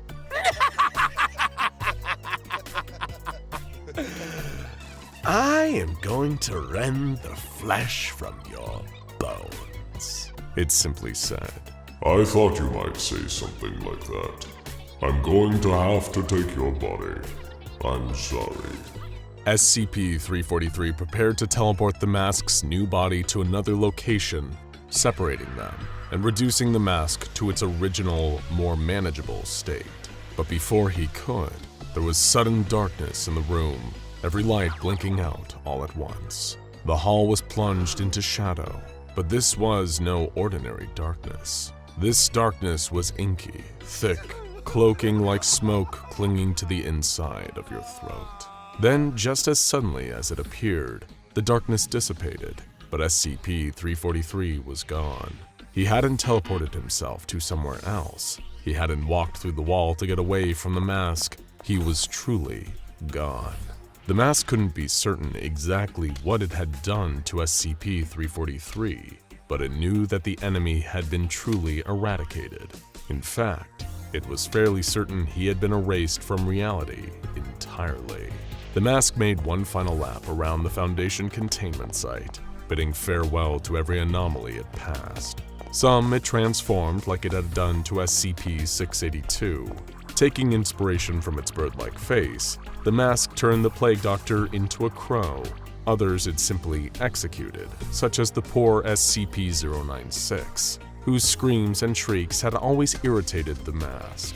Of course, the Foundation began to notice what was happening, and they tried to defeat the mask. They shot at it with their puny weapons, they sounded their useless alarms, and they called for their laughable backup. But none of it mattered, not in the face of the mask. Guns melted in guards' hands, alarms went silent at nothing more than a glance, and more mindless slaves joined the mask's army. It didn't want too many. That would just be difficult to keep track of, but an even dozen seemed like the perfect number. With this miniature army in tow, the mask finally made its way to its final destination, the exit. It had been waiting for this moment, dreaming of it, since it was first imprisoned so long ago. As it stepped out into the sun, the mask realized that though it didn't have nostrils, it could smell the breeze, the scent of wildflowers and grass. What a beautiful place to mold into the mask's image of an ideal world. The world was its oyster, and the mask longed to swallow it whole. The current whereabouts of the possessive mask are unknown. The Foundation is doing its best to locate the mask and determine new effective measures for bringing it down and recontaining it as soon as possible. The escape of the mask is being considered a possible XK-class end-of-the-world scenario, if it cannot be stopped. The best and brightest minds at the Foundation are working on it. Aside from Dr. Bright, of course, may he rest in peace. But right now, there is very little anyone can do. So if you see a strange dark figure in a white mask walking down the street, do yourself a favor and run the other way before it's too late. Panic and terror gripped everyone in the Foundation facility. Well, everyone who was still alive, that is. Guards were working tirelessly to fight back and regain control of the building, but they didn't have enough bullets to suppress the oncoming horde. Somehow, a sample of SCP-008 that was being examined for testing purposes had managed to spread to one of the research staff. Before long, the very same researcher was now a mindless zombie, a reanimated corpse that had managed to bite several other staff members, spreading the infection. It didn't matter that this original carrier was shot down by security personnel. It had already done its damage and passed on SCP-008. By now, there were too many of them to simply bonk each one on the head and neutralize it. The Foundation facility had gone into full-scale lockdown, an emergency quarantine to try and limit the spread of the deadly virus. Any exit to the outside world was shut and would stay sealed tight until someone from the Foundation could do something. But that meant the few surviving members of staff trapped inside were at the mercy of the zombie horde. Their options were limited. SCP-500 was known to perfectly cure those infected with SCP-008, but with all exits locked, it was impossible to get any of the remaining SCP-500 pills on site. Then one of the surviving researchers, one Dr. Omel, had an idea. It was an insanely risky plan, one that the Foundation would never sign off on, but desperate times called for desperate measures. Gathering up the remaining security forces that hadn't been infected with SCP-008, along with a research assistant that had managed to escape the zombies, Dr. Omel and his band of survivors headed deeper into the facility. While the external doors were all locked to prevent the SCP-008 infectees from making it out and spreading the virus to the wider world, the doors inside the facility were all still functioning, and it was a good thing too. Dr. Omel's plan relied on opening the doors to two anomalies: SCP-914 the Clockworks, a machine capable of destroying or refining anything placed inside of it, and SCP-049, the Plague Doctor. It was a shot in the dark at best. Omel had observed the Plague Doctor for some time, and knew that the beak-faced surgeon was capable of creating zombie-like creatures known as SCP-049-2. Not dissimilar from the zombies infected with SCP-008. If anyone could potentially fix this nightmare, there were few as well versed in anomalous medicine as SCP-049. Taking him to the Clockworks was, however, an even bigger risk. Normally, SCP-049 killed any he touched, and turned their deceased bodies into SCP-049-2s, hence Dr. Omel calling for a refinement of the Plague Doctor's abilities. Placing him in the input booth of SCP-914 and setting it to very fine, Omel prayed he'd made the right call. He could hear the horde of SCP-008 pounding outside the locked door. What emerged from the Clockworks was still recognizable as SCP-049, retaining his beaked mask, although the mask itself was actually flesh and bone, a part of his skull. His robes now flowed out behind him as a pair of dark, feathery wings, giving him an even more bird-like appearance. Despite this, SCP-049 had claimed that he'd never been a bird before. "I'll admit, I didn't expect wings," the surviving assistant remarked. "That's not so surprising, really," Dr. Omel admitted. "He did lay an egg that one time." He did what? Before an explanation could be given, the SCP-008 zombies managed to break down the door and came flooding into the room. Omel recoiled in horror as they snarled and shuffled closer, reaching towards him with decrepit fingers. Suddenly, SCP-049 swooped into the path of the encroaching undead with a flap of his new wings. Calmly, he gave a gentle move of his hand, like lifting something from a shelf. A bizarre contraption appeared around his forearm, a gauntlet connected to syringes that were strapped to each of his fingers, all filled with various different fluids. Dr. Omel was amazed. SCP-049 seemed to now have the anomalous ability to summon surgical equipment from a tiny pocket dimension. It was almost exactly like how SCP-076-2 Abel drew his weapons. Reaching towards the nearest SCP-008 zombie, still moving with the utmost calm, SCP-049 stated, "Now try to hold still." He spoke in a gentle voice, with a bedside manner most medical doctors would be incapable of. "This might sting a little." With that, SCP-049 pushed the syringes into the zombie, the fluids draining from each one, then refilling as he withdrew his hand. The SCP-008 instance froze for a moment, almost like it was confused before it began to emit what looked to be steam, as though it had stepped out of a hot shower, shaking uncontrollably.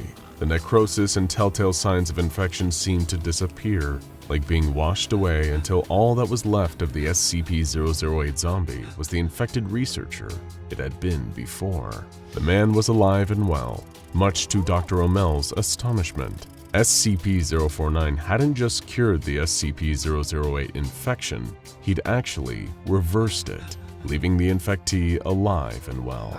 It took a few hours for SCP-049 to fly around the facility on his new wings, effortlessly turning all the SCP-008 zombies back into their old selves one by one.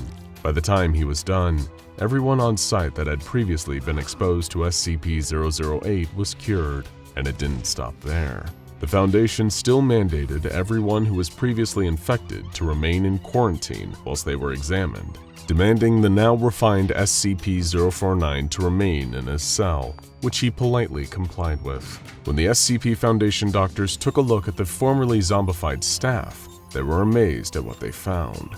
Each one had all traces of SCP-008 completely removed from their systems. Trying to re-expose them to the virus, their bodies now seemed to be able to generate anomalous antibodies that rejected and fought off infection by SCP-008 in a matter of seconds. The Plague Doctor had made everyone immune. Upon further testing, examining skin and blood cells from the former infectees, and performing full top-to-bottom health checks, the Foundation doctors learned something else too. Everyone that SCP-049 had cured was even healthier than they had been before. One security guard had been a one-pack-a-day smoker for 10 years, but an X-ray revealed any damage to his lungs, mouth, and throat had all been completely reversed. On every possible internal and external level, the formerly zombified personnel had all been returned to pristine health by SCP-049. Eager to witness the full extent of these new anomalous abilities the Clockworks had given him, the SCP Foundation struck a deal with SCP-049. If he performed a mission for them, then they would provide him with the means to have anything he wanted. For a moment, the Plague Doctor pondered their terms, and then agreed. "What is it you want in return?" Dr. O'Mell had asked. "To cure the world, Doctor," SCP-049 replied simply. The Plague Doctor flew as fast as his wings would carry him to the location the Foundation had given him. It was an isolated region in Siberia, kept completely cut off from the rest of the world by guards working around the clock. Arriving at the edge of the frozen town, SCP-049 was approached by the security commander and given his full directive from the Foundation. "Your objective, I'm told, is simple. You enter the restricted area and neutralize anything you come into contact with. When you're done, return here, and we'll report the results to command." "Thank you, Commander." The Plague Doctor nodded graciously. "You have been most helpful." He didn't ask what was out there, merely turned and began walking through the snow until he could no longer be seen by the eye. Maybe he had already sensed what was out there, what kind of sickness plagued this place, and understood exactly what the Foundation were asking him to do. If SCP-049 had any questions, he did not make them known. Instead, he just headed off in search of every instance of SCP-610 he could find. There was quiet for an uncomfortably long while. The personnel standing guard at the edge of the area watched through the snowfall, ready if anything started slithering its way towards them. The Foundation's security all tensed when the motion sensor picked up movement, accompanied by the sounds of fighting and the bizarre inhuman noises from instances of SCP-610. Then, after another long period of unsettling quiet, somebody spotted a gently glowing light making its way through the snow. As it drew closer, the glow of a burning makeshift torch made it clear that the figure holding it was SCP-049. And as he made his way towards the rendezvous point, it quickly became apparent he wasn't alone. Shivering in the freezing cold and wet from the snow, covered in scraps of dirty clothing and whatever else they could find, was a huddled mass of people. All of them looked bewildered, following the light of SCP-049's torch like a guiding beacon towards the edge of the perimeter. The Foundation security all stood slack-jawed in amazement at what happened, while the Plague Doctor led the people and urged the commander that they all needed warmer clothing immediately. He had done it. SCP-049 had cured the flesh that hates. In the coming months, the Foundation soon found themselves very busy. Everyone who had previously been infected by SCP-610 needed to be screened and examined, just to make absolutely sure there was no chance they could mutate into a fleshy monstrosity again. But just like before with the former SCP-008 zombies, these people were in perfect condition, cured and healthier than they had ever been. By using his new anomalous surgical skill and healing power, SCP-049 had returned the flesh that hates victims back into human beings. It was starting to seem like there was no disease, no infection, anomalous or otherwise, that he could not cure. The Foundation began an effort to rehouse the former SCP-610 infectees. Given that most of them had spent years as aggressive, anomalous abominations, almost every one of them had officially been pronounced dead and couldn't just go back to their old lives. The SCP Foundation gradually reintroduced them into the world, setting up new identities and integrating them into new countries. SCP-049 even personally helped console some of those that struggled with the adjustment, offering to give them therapy to aid in the process. He was more than just a plague doctor, it seemed, thanks to the Clockworks. SCP-049's good work didn't stop with curing the flesh that hates either.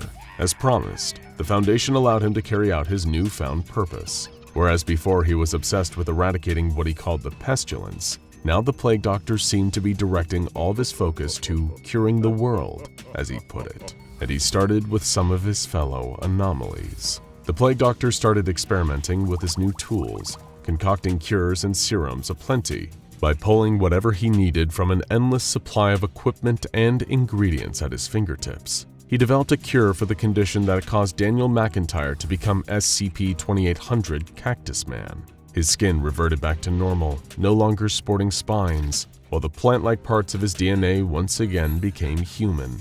SCP-049 even offered a sympathetic ear to a lot of Daniel's troubles, giving him therapy through a lot of his mental health difficulties. SCP-2102 was also one of SCP-049's successful patients. His condition of rapidly overproducing new skin tissue when injured quickly became a thing of the past. Then the Plague Doctor turned his sights to the wider world, working tirelessly to create new vaccinations and treatments for diseases that were once thought to be incurable. Everything he made and had the Foundation distribute to those that needed it was all 100% effective. People were healthier and happier than ever, all thanks to the Plague Doctor. Until they weren't. In attempting to eradicate disease the world over, a new strain of illness emerged. SCP-049 took to calling it a new pestilence, and it was nothing short of horrific. It would have been considered anomalous at one time, but it quickly became so widespread that it couldn't be contained. All the Plague Doctor's advanced medical treatments had encouraged this disease to mutate, to adapt against everything he could throw at it. It could infect any person at any time and present itself with virtually any symptoms. It resisted drugs, any form of treatment, and it spread rapidly. Eventually, while trying to come up with a way to protect people from this strain of superbacteria, this new pestilence, SCP-049 started to fall ill. He had caught it, and even with his refinement, he was beginning to weaken. The Plague Doctor was dying, and once he was gone, the whole world would soon follow as more and more people caught the sickness. There was only one thing he could do, a way to leave someone behind to carry on his work. When the Foundation, those that weren't yet ill, found SCP-049, he had already passed. But alongside his body was something smooth and pearlescent, an egg, and inside, maybe a chance for the world to be cured. Russell's back was pressed against the wall, his shuddering hands gripping the fire axe. The low emergency lighting filling the corridor indicated the lockdown was still in effect, although that was simultaneously a blessing and a curse. Sure, it meant that thing couldn't get out, hopefully, but it also meant that Russell was stuck in the wing of the facility with it. He had no idea if anyone else was left. He hadn't seen what had happened to Carpenter. Maybe it got him, or perhaps he had managed to give it the slip at the last second. There was no way of knowing for sure. It had all started so simply, so innocently, and with such noble intentions. If he had known it would lead to all this madness, Russell would have never put his name down on the request form. The SCP Foundation had been working on a way to neutralize or cure SCP-610 for what felt like forever. To one team of scientists, the infamously so-called flesh that hates was a fascinating organism. It was a highly contagious sarkic skin disease, isolated entirely within a small area of Siberia. That on its own wasn't enough to pique the interest of the research team led by Dr. Carpenter, including his hand-picked star researchers Russell and David, along with their assistant Clennon and Dr. Botten, an expert on infectious diseases who had recently joined their efforts to provide his specialist knowledge. What did captivate all of them, however, was what SCP-610 did when it infected a human being. The disease would trigger aggressive and uncontrollable mutations within its infected and could virtually rewrite their entire physiology in a heartbeat. The flesh that hates was capable of transforming a person's body into a horrifying fleshy mass of limbs and matter that barely resembled a human being anymore. And in addition, the infected individuals would retain some level of awareness, attacking any uninfected person with extreme hostility. There had long been chatter amongst some other research teams studying SCP-610 about devising a way to weaponize the disease. If they could somehow create a variant that didn't turn people into monsters, or at least cause the fleshy abominations to die shortly after mutation, then the Foundation or another interested party could deploy the flesh that hates as a biological weapon. Dr. Carpenter had long abhorred the idea, instead searching for a way to completely reverse the effects of an SCP-610 infection. It may have been idealistic, perhaps even naive by some standards, but the rest of his team was behind him in the pursuit of that noble goal, although not one of them knew it would soon cost them their lives. Hitting speed bump after speed bump in their research, the team were beginning to lose hope. Researcher David was the most outspoken in how tired he was of seeing the same results, yelling in frustration that the flesh could not be cured by conventional means. However, it was that outburst that gave Russell the idea. They had tried treating SCP-610 like a common virus, as if it was any other form of disease, largely thanks to Dr. Botton's input. And granted, that approach had taught them a lot about the flesh's ability to contaminate a subject from a single cell. But this infection was anomalous through and through. Could the solution to eradicating it for good lie not in a medical cure, but in another SCP? Russell brought this hypothesis to the rest of the research team, and each of them had suggestions for other anomalies they could potentially use to cure a subject of the flesh that hates. "We could get SCP-049 to take a look at the infected patient," Clennon suggested. "Oh, might work," Carpenter mused. "Although even if he cures someone, he might also kill them. He has his whole deal about ridding the world of the pestilence could prove to be a problem." There's always 682, David said dryly. "Have the reptile eat up all the SCP-610 infectees and voila, problem solved." "Oh, real helpful, David," Researcher Russell retorted. "And what are we gonna do when SCP-682 adapts to the flesh? You really want an infected immortal lizard on the loose?" "Gentlemen, please," Dr. Botton spoke up. "We're forgetting one obvious option. I propose we submit a joint formal request to use SCP-914 for this experiment." Unanimously, the group all agreed that this was the best course of action. SCP-914, or the Clockworks, was a giant machine with two booths marked Input and Output. Although the Foundation still couldn't fully comprehend exactly how SCP-914 seemed to take any object placed within it and disassemble, recreate, improve, or destroy the item depending on its current setting. There was one issue, however. A prior failed experiment wherein a D-class was placed in SCP-914 had led to some pretty disastrous consequences. As a result, ever since, no organic matter was to be placed within the Clockworks, a rule that the team's experiment with the flesh would breach. Still, they pressed on, each of the 5 researchers signing their request to utilize SCP-914 before it was submitted to the Foundation higher-ups. Within hours, the request was denied, but the team was determined that SCP-914 could be the key to solving the Foundation's long-standing issue with SCP-610. Dr. Carpenter repealed the decision, urging the higher-ups to reconsider. He argued that this flouting of the no organic matter rule was necessary to potentially rid the world of the flesh that hates. After a few days of consideration, the request was finally, fatefully, granted. The team went to work immediately, requisitioning 2 test subjects, both of which had suffered SCP-610 infections and were horribly mutated. The pair of them were deemed a potential hazard to every member of Foundation staff on site, and as a result, the entire wing of the facility where the Clockworks was housed had to be evacuated for safety. Dressed in biohazard suits to protect themselves, the researchers used an electric cattle prod to coax the first flesh specimen into the input chamber of SCP-914. This was the test run. They wanted to see if the Clockworks would actually be able to affect those infected with SCP-610 at all. Plus, they needed a failsafe just in case something went wrong, and luckily the machine had just the thing. Russell asked Clennon to set the Clockworks to rough, and with a click and whir of its numerous gears and gyros, SCP-914 came to life. Instantly, the infected test subject was completely obliterated. The setting had reduced it to atoms, disintegrating it on such a microscopic level that there was nothing left in the output chamber. The second infected creature seemed to bristle with anger, but didn't attack or become aggressive, as it too was prodded towards the Clockworks. Next, perhaps out of fear that their theory might be wrong, the team agreed to set SCP-914 to its 1-to-1 setting. Sure enough, the machine recreated another instance of a specimen infected with the flesh that hates, replacing the previous one. "We all know we're stalling," researcher David piped up. "Let's do what we came here for. Set the Clockworks to course." Nervously receiving a nod from Dr. Carpenter, Clennon stepped forward to switch the dial on SCP-914 to the course setting. This was the primary reason the team had all agreed to use the machine on a flesh specimen.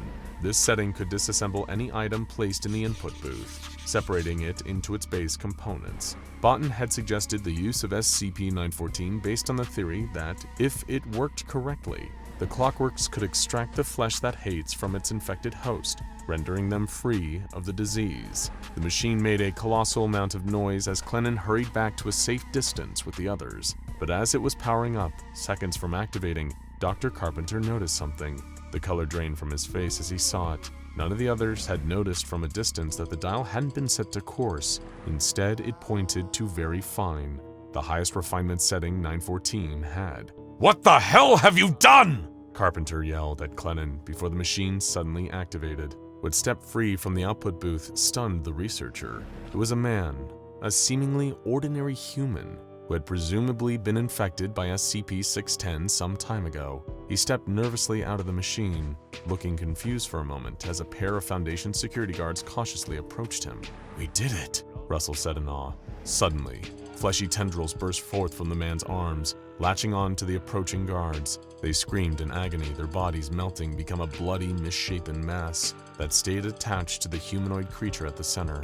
It was like they became a part of it, the guards' arms and legs forming additional limbs as their forms were reconstituted and repurposed as part of a monster that was now crawling on its 6 legs towards the research team. In a blind panic, the group scrambled for the entrance, the head of the infected man splitting open down the middle, opening up into a wide, snapping pair of jaws. Panting hard as he ran, his breath fogging up the clear faceplate of the biohazard suit, Russell ran through the door, hearing someone close behind. He stopped for a moment, looking back to see the creature on the other side of the door, starting to spill through the doorframe like a liquid. Running faster around a corner, Russell came to another halt in the common area. A third security guard following just before a thick steel security door came slamming down, sealing the creature on the other side. The other door didn't hold it. What good is that going to do? Researcher David yelled. More to the point, Dr. Carpenter said, turning and marching towards Clennon. He launched a furious punch at the assistant, knocking him to the floor. Why did you set 914 to very fine, Clennon? The enraged doctor shouted. You're the one who unleashed that abomination, you maniac! What? Clennon replied, fearfully trembling. I didn't. I swear I didn't. It said course. I'm sure of it. You expect us to believe that was a mistake? Gentlemen, we need to focus on the situation at hand, the security officer interjected. Regardless of who's responsible, we need to inform the Foundation higher-ups. There's an emergency lockdown, Russell replied. It would have triggered the moment the SCP-610 specimen got free. You've trapped us with a monster, Clennon, Dr. Carpenter spat. Hold on, researcher David spoke up. Wasn't it Botan's idea to use 914 in the first place? The common area fell silent as everyone turned to look at Dr. Botan. Did you plan for this, Doc? David pushed. Botan chuckled. Need I remind you, my friends, that we all agreed to use the Clockworks, did we not?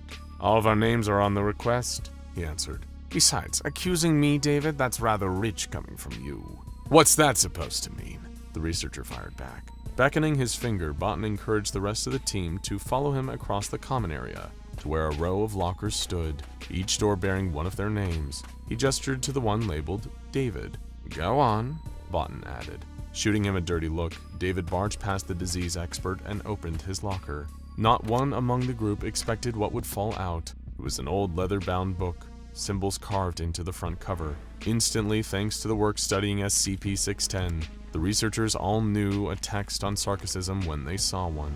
It had been long known that the flesh that hates was often described in texts revered by sarkic cults, who worship death, decay, and disease. What the hell, David? Russell exclaimed, picking up the book and examining it in disbelief. You're a sarkist? Carpenter asked, the fury in his voice already elevating. No, I'm not! Researcher David protested. I've never seen that before. It was in your locker, the doctor yelled. You're one of those cannibal cultists. This was your plan, to refine the flesh for your twisted, death-worshipping religion. It certainly seems that way, Botan interjected. After all, Researcher David did seem frustrated at our earlier results. Impatient, even.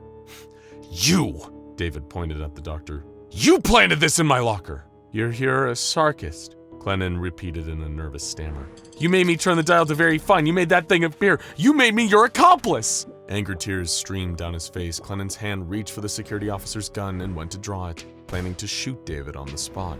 But as he went to pull the weapon from the guard's holster, it wouldn't budge. It was then that Assistant Clennon stared in horror at his hand. His fingers had fused to the guard's leg. The officer gave a twisted grin as his torso burst open, tendrils of flesh latching onto Clennon and assimilating him. Just like it had done before, the flesh creature broke down its victim's body, making it a new part of itself, a grotesque mass of limbs and bloody matter, littered with the discarded faces of those it had infected. The research team looked at it terrified, their stomachs turning, disgusted at the growing, growling abomination of bodies fused to one another. Oh, you're beautiful, Russell heard a voice whisper behind him. He turned to see Botan, looking at the SCP-610 creature and smiling. Researcher David was the closest, and the creature lunged at him, pulling his leg out from under him. Screaming in fear, the researcher fell onto the ground and was dragged towards the flesh. It pulled him in, his body stretching, skin tearing and bones snapping as he became part of it. A new set of limbs added to the monster. Dr. Carpenter went to try and pull him free, but it was already too late. But he stepped back, knowing that if he touched it, he would be infected too. The sound of running caught Russell's attention, and he spotted Botan making a break for it. Grabbing Dr. Carpenter by the sleeve, the researcher pulled him in the same direction, partly running away from the flesh as it assimilated David, and partly chasing the sarkic saboteur. The pair of them quickly caught up to Botan, leaning over himself and panting breathlessly. Thank God you two made it, he wheezed after the run. I can't believe David could do this to unleash this nightmare upon us. Russell thought to snap at him, to scream how dare he keep lying, but Botan's back was to him now. He'd never get a better chance. There was a cabinet on the corridor wall containing a fire axe for emergencies. As carefully and quietly as he could, Russell fished the axe out of its case whilst Botan and Carpenter were looking away. We should get the Foundation to lift the lockdown, Botan was saying. They need to let us out and then— Oh! Oh! He let out a blood-curdling scream mid-sentence as the axe blade wounded him. Russell pulled it back, standing over the doctor as he fell to the floor in agony. Russell, have you lost your mind? Carpenter exclaimed. No, Doctor. He's the cultist. I have no idea how he tricked Clennon, but that flesh creature exists because of him, the researcher answered. From the floor, unable to move thanks to his injury, Dr. Botan began to laugh. It took me years to infiltrate the Foundation. So much time waiting to gain access to that blessed flesh, he gloated. And now you've helped me to refine it, to create its ultimate form. You want to kill me? Go ahead, Russell. My life doesn't matter. For once that creature is free, it will bring about a new age of flesh, and Grand Karcist Iron will reward me for the role I played in unleashing it. David was right, Carpenter realized. Botan, you planted that book on him to throw us off. Doctor, we need to think of something, Researcher Russell interjected, axe still in hand. Nobody knows more about the flesh that hates than us. There must be a way to kill that thing. Otherwise, if it gets out of this lockdown, it could spread to everyone in the Foundation. What about fire? That's been effective against 610 infectees before, right? Yes, but the doctor desperately tried to think. This new being we've created, he created, Russell argued, looking at the grimacing, wounded Botan. We cannot deny the role we've all played in this, researcher, Carpenter argued. And we have no idea if it possesses the same weaknesses as the flesh before its refinement. But we have to try, sir, the researcher protested. Of course, I agree. The sickening sound of a slithering, slick mass was rapidly approaching.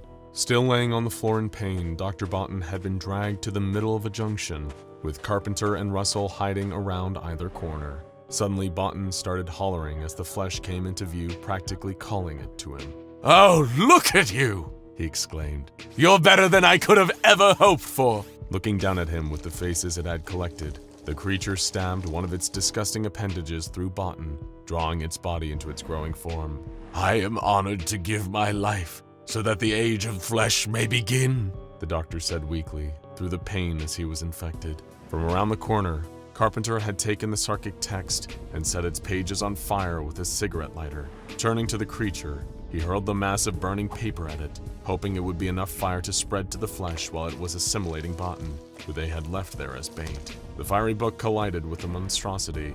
As Russell peeked around the corner, he saw the flesh retreating from the flames, Botan's body now added to it. For a moment, it seemed like the creature was afraid of the fire, but slowly it drew nearer and nearer to the book.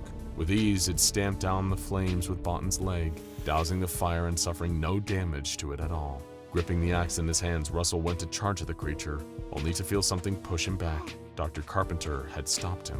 Run! He yelled. Instantly, Russell turned and raced down the corridor, the sound of fleshy tentacles whipping through the air. He dared not look back, just in case the monster was right behind him. Eventually, he reached another corner and slammed his back against it, hands shuddering as he held on to the fire axe. He had no idea what had happened to Carpenter. Maybe it got him, or perhaps he had managed to give it the slip at the last second. Russell! Came a hushed voice from around the corner, one the researcher recognized. He turned to see Dr. Carpenter approaching him, sneaking like he was trying to avoid being heard. I think I managed to give it the slip, the doctor whispered. For a second, Russell backed up, his hands tightening around the axe handle. This might have looked like Dr. Carpenter, but was it? Are you really you, Doctor? He asked. Of course I am, Carpenter replied.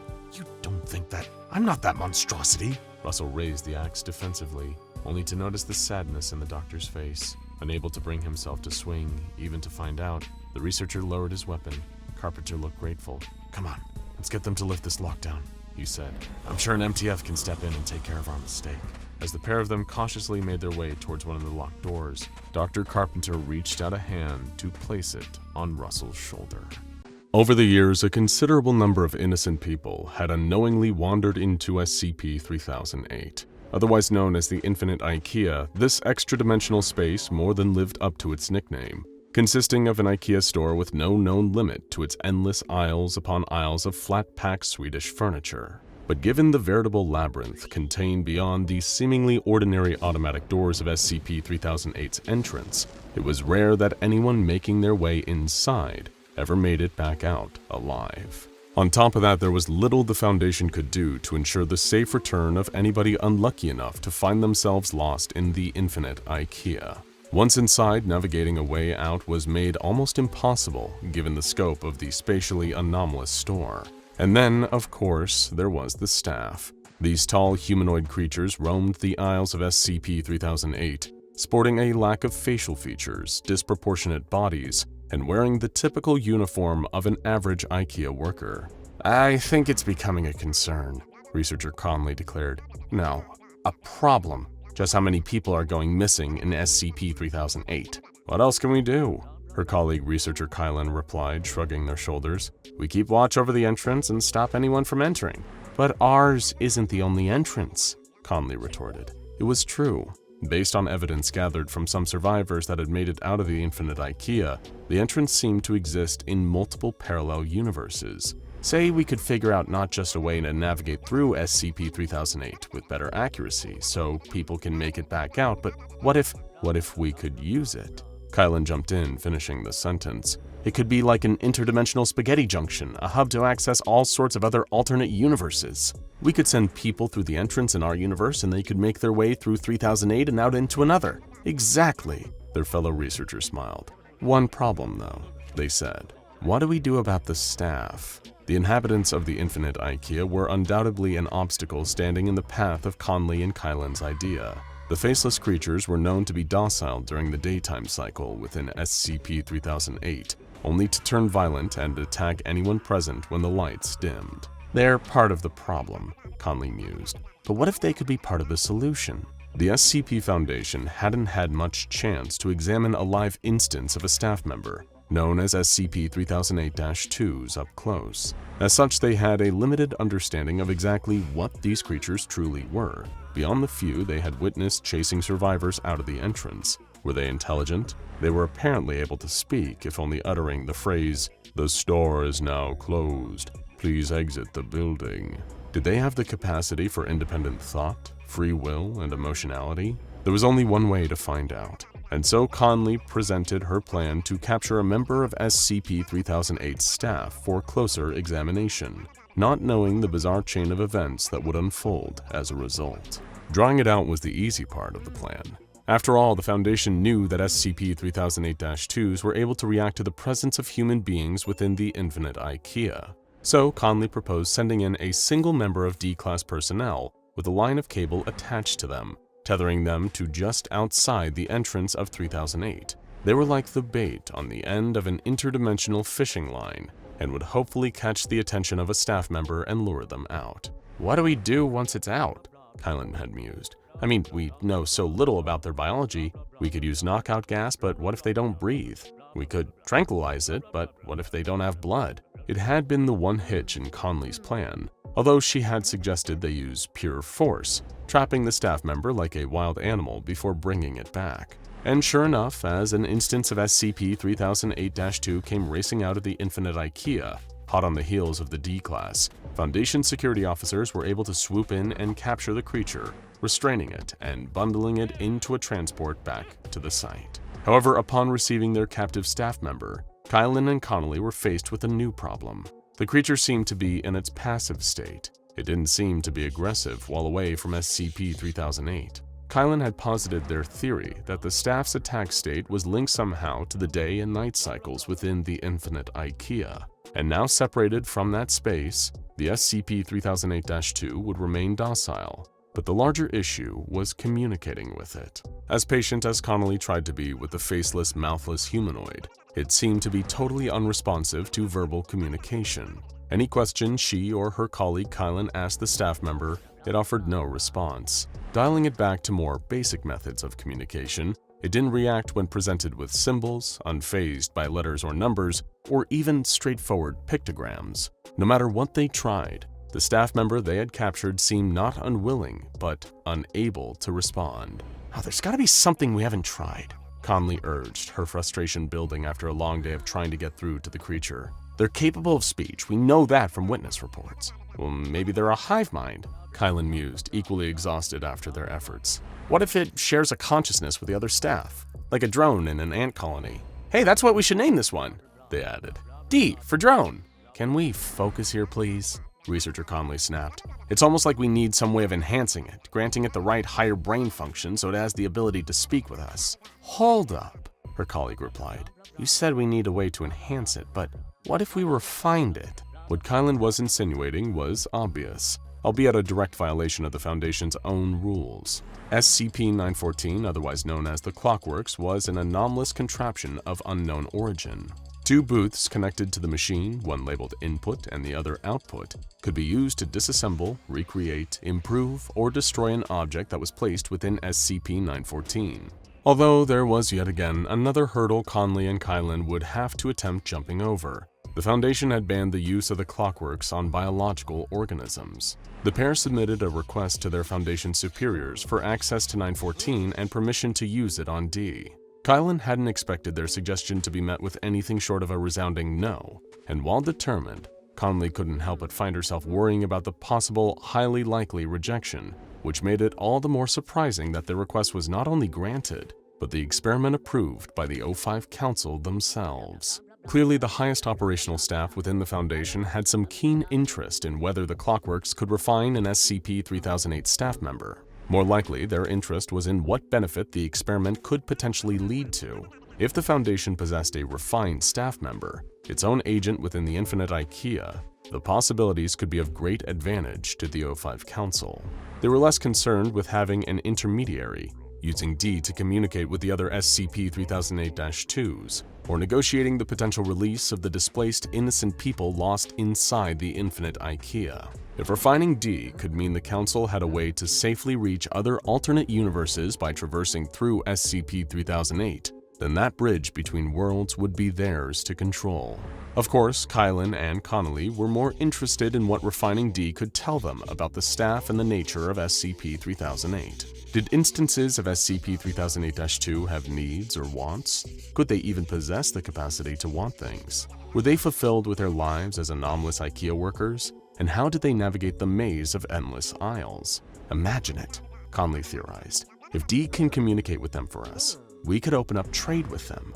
The canteen inside SCP-3008 endlessly refills with food. Just picture what this could mean if we work out a system of distributing that resource out of the IKEA.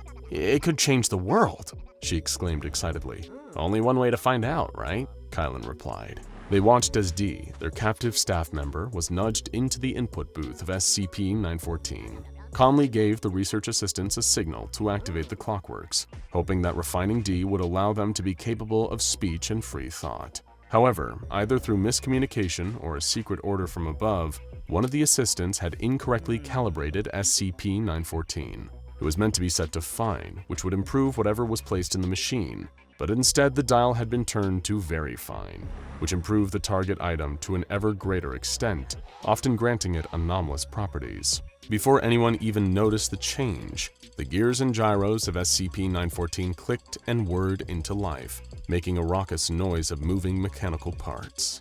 Destroyed in the input booth, only to be reconstituted into something altogether new in the output one opposite, D emerged from SCP-914 after the process was complete. Its clothing seemed to have experienced the most noticeable change. Instead of being the usual yellow shirt and blue trousers IKEA uniform worn by the rest of the staff, D was now sporting the same clothes, but the colors seemed to be shifting, almost like the natural camouflage of a chameleon.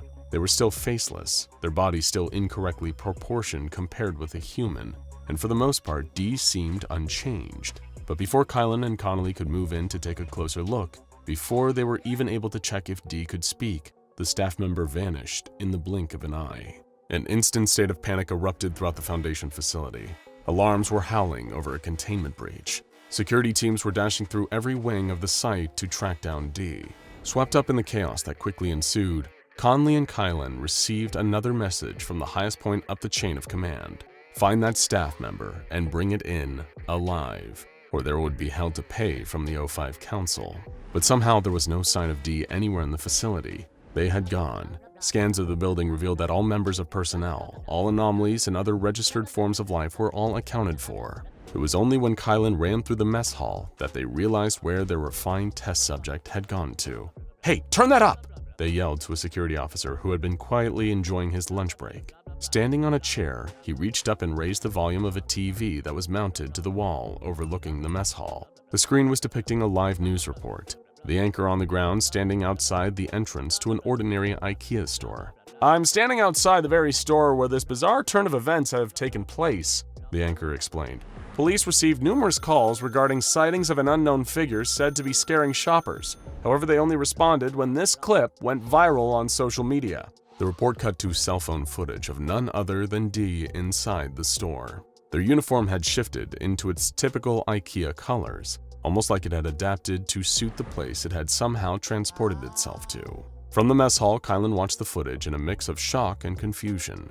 Naturally, the reaction from bystanders was one of fright at the individual's rather odd faceless appearance. Some took to Twitter, posting images calling it some form of viral marketing hoax. Others claimed it was a publicity stunt by IKEA to boost sales, although in a statement the company denies these accusations. However, it was then reported that the supposed creature began, I'm reading this right, aren't I? The anchor paused for a moment. Started helping customers by directing them to store departments, recommending different IKEA furniture, and perhaps, strangest of all, did all this via, oh come on, really, telepathic communication. Connolly had appeared in the mess hall just in time to witness the news. D had gotten free and immediately sought out the nearest IKEA to work there. The next few hours contained a maddening slew of new information bombarding the Foundation, as researchers Kylan and Connolly scrambled to figure out some way of recapturing D. It didn't seem that the SCP-3008-2 instance was a danger to civilians. In fact, most reports stated that they were rather friendly. Any customers that had interacted with the creature described its new communication patterns in 5-star reviews they apparently felt compelled to start posting online. "I've never experienced anything like it," one wrote. D offered the most delightful customer service I have ever received. That's why they must have gotten their name, D for delightful. It's not like D speaks in your head, another review explained. It's more like they just give you their thoughts beamed directly in there. I said, where can I find the bathrooms and fittings department? And instantly D had given me the directions. It was as if I'd always known. Having an anomaly like D out in the open raised all sorts of problems for the Foundation. For one, they would not have to only scrub every mention of the staff member from the internet, but also track down anyone that had interacted with D to administer amnestics. But that was far from the worst of it. The researchers had been so caught up in coordinating a recapture effort that they didn't realize how rapid and extremely widespread the D reviews were getting. They were being left on customer satisfaction boards for stores in different states within minutes of each other. It took only 15 minutes for a review that mentioned D to be left in a store that wasn't even an IKEA outlet, but a convenience store. Thank you, D, for such lovely and speedy service at the cashier's desk. Never had such a nice conversation and interaction with anyone else in the store before, the review read. The news that D could seemingly be in multiple places at once, appearing in different stores, was confirmed when Conley and Kylan saw photos posted online of the creature, wearing what looked like a number of alternate uniforms. It seemed that D's clothing, once exclusively just an IKEA shirt and pants, switched to match the uniform of whichever store they started to work in. And the more they worked, the more places they seemed to appear. Perhaps the most shocking development came almost 50 minutes after D had been refined and had disappeared. Once again turning their attention to the news, researcher Kylan watched as the manager of a huge supermarket franchise store appeared giving an interview live, talking about how the altered SCP-3008 staff had caused him to change his entire business practice. Listen, D is great. Our customers love D. I hear the company's shareholders love him too. One thing's clear, we all love D, he said jovially. But something was unnerving about his gleeful smile. So to show them our appreciation, I am hereby announcing that, effective immediately, all my retail staff are no longer required to come into work. D does it all, so there's no need for anyone else. They're friendlier, quieter, they work faster, and they're more efficient than any employee on my payroll. That's right, folks, D's here to stay. Naturally, this move sparked serious controversy, with the store's disgruntled, now former employees finding themselves out of work. A number of them took to social media in an outcry of dissatisfaction. This isn't fair. I've worked every weekend through college at that store, and now I'm fired just like that?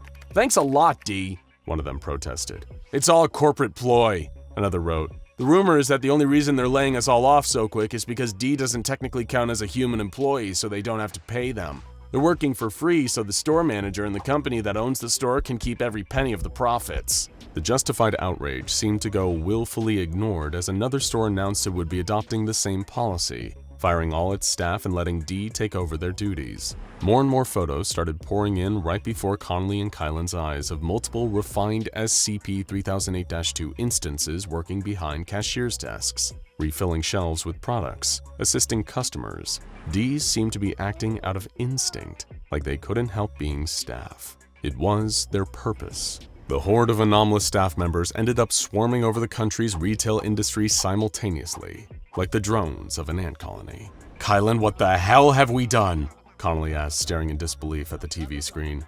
We've done the unthinkable, they answered, equally horrified. We created a monster. We took D out of SCP-3008 and made them into the most powerful retail worker on the planet. Within hours, every retail outlet of every different description, not just IKEA, had reported the firing of their entire staff, and every business that did was now raking in record profits. Droves of shoppers flocked to stores, all enjoying D's customer service so much that they were taking any excuse they could to rush out and buy, well, anything. As stock supplies started to deplete, more and more instances of the altered SCP-3008-2 appeared, taking over the supply chain and distributing products to the various stores they were working at, refilling the shelves in record time.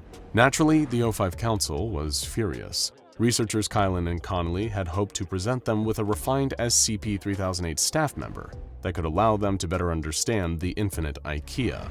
Now, the Council's ulterior motive of having access to an interdimensional bridge of other universes had been dashed. As if that wasn't bad enough, and the added hassle of D rapidly becoming a worldwide sensation, the economy was destabilizing. Thanks to the retail companies firing their staff and hoarding massive amounts of profit from all their stores, and thanks to having D compulsively working there, refining an SCP-3008 staff member looked like it was about to collapse the stock market. and plunged the whole world into chaos. Our bad? Researcher Kylan shrugged, unsure what to say after they and Connolly had just been brought before the shadowy O5 Council to be reprimanded. There was only one thing for it. D had to be taken out of the picture, and quickly. The more they worked, the more they seemed to be able to multiply and spread. Then, with a greater number of D instances within a store, the faster and more efficient they were able to work. So in retaliation, the O5 Council begrudgingly activated Mobile Task Force Alpha 1, better known by their codename, Red Right Hand. This task force reported directly to the Council. They were some of the Foundation's most loyal operatives, and it was far from their first assassination mission. Well, they had assumed it would be an assassination, dispatching the Red Right Hand to a nearby IKEA where D had first transported themselves to after exiting 914. Of course, the place was overrun with D duplicates. But even after clearing out the entire store and administering amnestics to any customers that witnessed it, there were still plenty more of D out there. The Council quickly realized that they'd have to send MTF Alpha 1 to every branch of every outlet in the country, systematically taking out every duplicate of D in a lengthy cleanup operation until they were no more. It seemed the Foundation's personnel had their work cut out for them. Hopefully, they'd be entitled to a raise and some paid time off after all of this was over. The day-to-day routine of Dr. Gears consisted of a few constants: piping hot cups of black, unsweetened coffee, plain dry wheat toast, the soothing sounds of his favorite white noise machine, and the endless carousel of experiments with SCP-914. Not that he was complaining. He was perfectly content to spend his time supervising one of the few anomalies he crossed paths with on a regular basis that was unlikely to kill or maim him in any way. Not that the Clockworks hadn't produced its fair share of unpredictable results over the years of extensive testing. It had definitely offered up more than a few surprises. And anyone who knew Dr. Gears knew that he was not especially fond of surprises. Dr. Bright had attempted to throw a surprise birthday party for the man once, but when he turned on the lights and fired the confetti cannon, all Dr. Gears did in response was give a deep sigh and say, "Really, Jack? You're making a spectacle of yourself." Still, he had resigned himself long ago to the fact that supervising the experiments with SCP-914 meant witnessing some truly unpredictable outcomes. How could he forget the time researcher Blas tested an incandescent light bulb on the setting Very Fine, and the machine spat out an anthropomorphic humanoid light bulb that spoke in German-accented English and claimed to be Thomas Edison himself? This was, of course, impossible, as historical records surely would have indicated if Thomas Edison was a walking, talking light bulb rather than a human man. The imposter was eventually incinerated after its presence became too irritating to ignore. And then there was the time researcher Thompson filled out a Dungeons & Dragons character sheet and placed it into the machine on the setting Very Fine. The output produced was a sheet of paper promoting the previously non-existent tabletop role-playing game Fear in the Foundation. Whenever a person read the paper, they would suddenly find themselves in an out-of-body experience where they were inside the game's world, which contained several characters related to the SCP Foundation, as well as items and locations based on real-world counterparts. A subject in this state would only snap back to reality after winning or dying in the game. Researcher Jacobson rolled a 1 on stealth and saw SCP-096's face in the game, and was later found dead in the anomalous item's storage wing. There was no shortage of Foundation staff trying to use the machine for personal gain, too. Dr. Naismith placed his credit card inside on the setting Very Fine, using it to produce a card covered in unidentified corporate insignias and reading, "Rank Aleph Infinite Money Privileges." When Dr. Coltrane issued a written warning, Dr. Naismith took that warning and then placed it into the machine on the same setting, producing a piece of official documentation from the O5 Council in support of his infinite money privileges. Junior researcher Summers attempted to use SCP-914 in a misguided attempt at self-improvement, placing not an object, but herself in the intake booth before running the machine on the setting Very Fine. It cleared her skin, lengthened her hair, and improved her figure. This was, of course, in violation of several employee guidelines, and she was promptly dismissed after emerging from SCP-914. Dr. Veritas left a note in the experiment log following this incident, reading, "By the time we realized what she was actually doing, it was too late to stop her. Needless to say, she's since been terminated, and I hope I don't need to tell you all not to do that again." And with that, the guideline was clear. No one was permitted to use SCP-914 for personal gain, or to change anything about themselves. Potential complications were too risky, not to mention the conflicts of interest that would be introduced into what should be an impartial research process. As scientific objectivity's biggest fan, Dr. Gears couldn't agree more. So as he settled in for the day's round of tests, he intended to keep a watchful eye on things and ensure that no funny business would take place. He didn't have much reason for concern, as his colleague Dr. Bonita prepped her research materials. She was working with two items, a small replica of Michelangelo's sculpture of David, and a sealed envelope containing something that was to be handled with extreme caution, a photograph of SCP-096's face. She planned to place the items inside on the very fine setting, in an attempt to see what result might be produced from combining an ideal of traditional beauty standards with the image of a creature that felt such profound shame and distress as its own appearance that it would destroy anyone who looked at its face. Like any good scientist, Dr. Bonita wanted to remove any unnecessary variables from her experiment. So as she placed her items inside the intake booth, she slowly, delicately unsealed the envelope. She wanted to put the picture inside by itself, without the extra element of the envelope potentially complicating things. Unfortunately, like Marie Curie's slowly, unintentionally poisoning herself with her own research materials, she didn't truly understand the danger of what she held in her hands. Just as she was setting the photograph down, her eyes flickered to the image. Before she could stop herself, before she could even look away or squeeze her eyes shut, she caught a glimpse of the one thing she should never look at, SCP-096's face. She gasped and slammed the photograph down, but she knew it was too late. The sound of an inhuman shriek coming from across the facility signaled that she was right.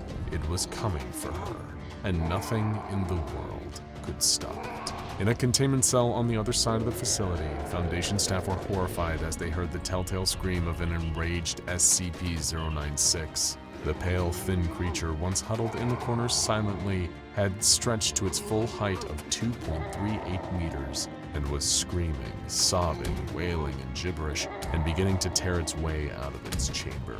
Guards tried their best to subdue the entity, firing their weapons at it, but the bullets did nothing to damage the creature's pale flesh or stop its movements. It ripped through the steel cube that contained it and knocked the guards out of its way with one swipe of its unnaturally long arms, sending them careening into a nearby wall.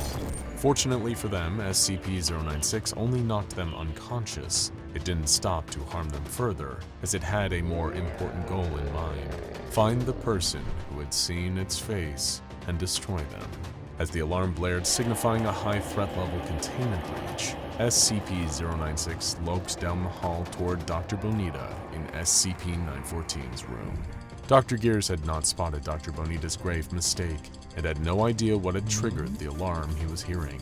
He stepped away from the observation window, turning his attention to the crisis that was clearly happening somewhere else in the facility. Meanwhile, Dr. Bonita was panicking. She saw her life flash before her eyes, the certainty of impending doom that was coming for her, and coming fast, all because of one brief error in judgment. What could she do? There was nowhere to hide, no way she could run away fast enough, unless if she managed to lure 096 into the intake booth and start the machine while the creature was inside, maybe it would transform into something less intent on tearing her limb from limb. It was a risky move, and one that could jeopardize her position at the Foundation, but she couldn't very well keep her job if she was dead, so it seemed like it just might be worth a shot. A primal roar of agony and fury interrupted her thoughts, and she knew that SCP-096 was moments away from breaking down the door and getting its hands on her. She would have to move fast. With a screeching grind of metal on metal, SCP-096 wrenched the door off its hinges and barreled into the room in its search for the person who had seen its face. It ran toward the silhouette of Dr. Bonita standing just at the entrance to the intake booth. She tucked and rolled out of the way just as the monster entered the booth. The door automatically slid shut behind it, and as SCP-096 rattled the door and tried to free itself, she turned the knob to very fine with every ounce of strength and speed she had. There was a ding of a small bell. and the machine whirred to life as the objects inside were refined. Dr. Bonita had no idea what would be waiting for her in the output booth, but she could only hope that her last-ditch effort had managed to save her life. In the fog of panic, she briefly felt an itch of scientific curiosity, too. What would become of a being like SCP-096 in a machine as strange and wonderful as SCP-914? What would the addition of the statue do to it? As the door to the outtake booth slid open, steam poured out. It appeared her questions would soon be answered. Cautiously, in spite of herself, Dr. Bonita called out, "Hello?" No one answered, but she heard the sound of footsteps, slow and careful, as a figure emerged from the mist. She covered her mouth in shock, her eyes wide. "Dear God," she whispered in awe. Standing in front of her with pale, smooth skin and the same imposing stature was the most beautiful man she had ever seen. Wide, dark eyes shone under thick, sculpted eyebrows. Under the eyes, an aquiline nose, full, pouty lips, a strong, sharp jawline. His head was topped with a tangle of lustrous dark curls. It was the kind of hair she had only seen flowing in the wind on the covers of the romance novels she wanted desperately to buy, but was too embarrassed to be seen purchasing. His physique was, well, statuesque, like the build of the very Michelangelo sculpture she had placed into the machine just moments ago. There was no other way to say it. He was handsome, despite still being a little lanky and 9 feet tall. He peered at her curiously, towering over her in a way that had been terrifying in his former shape, but now made her heart skip a beat in an entirely different way. "Hi," was all she could think to say. Was she blushing? She shook her head, snapping herself out of it. She was a scientist, damn it, not some giddy schoolgirl passing notes in class. This was an incredible achievement, something she would need to study thoroughly, and she very much wanted to study him thoroughly. Nope, no time for that. She needed to write up a report, to inform her superiors, to try her best not to lose her job over this. She had to remain professional. "Hi," the man that had once been, or perhaps still was, SCP-096 spoke. "Oh, you can talk." Dr. Bonita laughed in surprise. The man's brow furrowed. His newfound ability to speak was a surprise to him too, it seemed. "Yes, I can. What happened to me?" he asked, stumbling over his words slightly, getting used to the feeling of them. "You ran into the machine." She gestured to SCP-914. "I'm not exactly sure, to be honest, but you're very different now." He nodded. "I feel different. I feel calm." He sighed, the relief plain on his face before a shadow of sadness fell over him. "I don't think I have to hurt anymore. I'm sorry for what I did before." Dr. Bonita did not know what to say. How do you respond when something you've been studying from afar, been horrified and fascinated by in equal measure, looks at you with a new, beautiful face and apologizes for all the harm it caused? This whole experience was so surreal that she might think she was dreaming if she didn't work at a place that was one long waking dream, or nightmare, depending on the day. Dr. Bonita, there's been a containment breach. Are you all right?" Dr. Gears had returned to the room, taking in the sight of the destruction left in 096's wake. "I'm fine," she called to him, and he followed her voice into the room, then stopped at the sight of the transformed anomaly. I don't have time for whatever this is. I trust you'll handle it." Dr. Gears took a long sip of his coffee, and taking Bonita's shocked silence as confirmation, had a leisurely stroll back to his office. A few moments later, the guards responsible for containing SCP-096 arrived on the scene, expecting to see carnage and find a docile SCP-096 crouched over a lifeless body. But instead, they found the same truly bizarre sight that Dr. Gears had shrugged off, and Dr. Bonita was still doing her best to process. They entered the room with their weapons drawn, but quickly lowered them, scratching their heads in confusion instead, before radioing their superiors and asking for further instructions. Responses from various Foundation staff who caught a glimpse of SCP-096's bold new look included, "Oh, would you look at that? Who's that guy? He's what?" And in the words of Dr. Jack Bright, "Oh no, he's hot!" Dr. Bright also proposed making the new SCP-096 a TikTok account and YouTube channel, seeking modeling representation for him, or selling a novelty calendar filled with pictures of 096 in various costumes. These would be, in his words, quote, "excellent ways to increase revenue for the Foundation."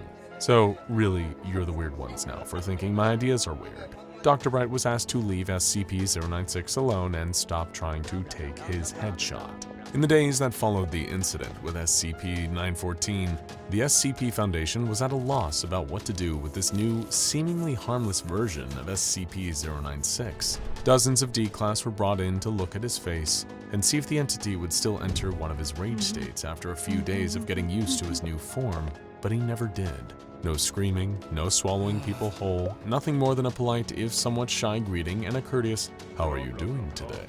The D-Classes were relieved, but confused about being pulled from their cells just to stare at some random handsome man. Dr. Clef suggested dissecting SCP-096 to see what his new body looked like on the inside. This request was denied. Several interviews were conducted to evaluate SCP-096's mental and emotional state. Now that the anomaly was capable of coherent speech, it was much simpler to evaluate the potential threat level he might pose. Every researcher who spoke with him came to the same conclusion. Gone was the danger of the old SCP-096. He had not just become beautiful in a classical, superficial sense, but he had become beautiful on the inside as well. Interviewers reported a warm, friendly demeanor, a talent for engaging in conversation once he was made to feel comfortable, and a sincere interest in the thoughts, opinions, and feelings of those he spoke with. There was only one thing left to do: to make sure that SCP-096 had really changed from something deadly to something almost resembling an ordinary person.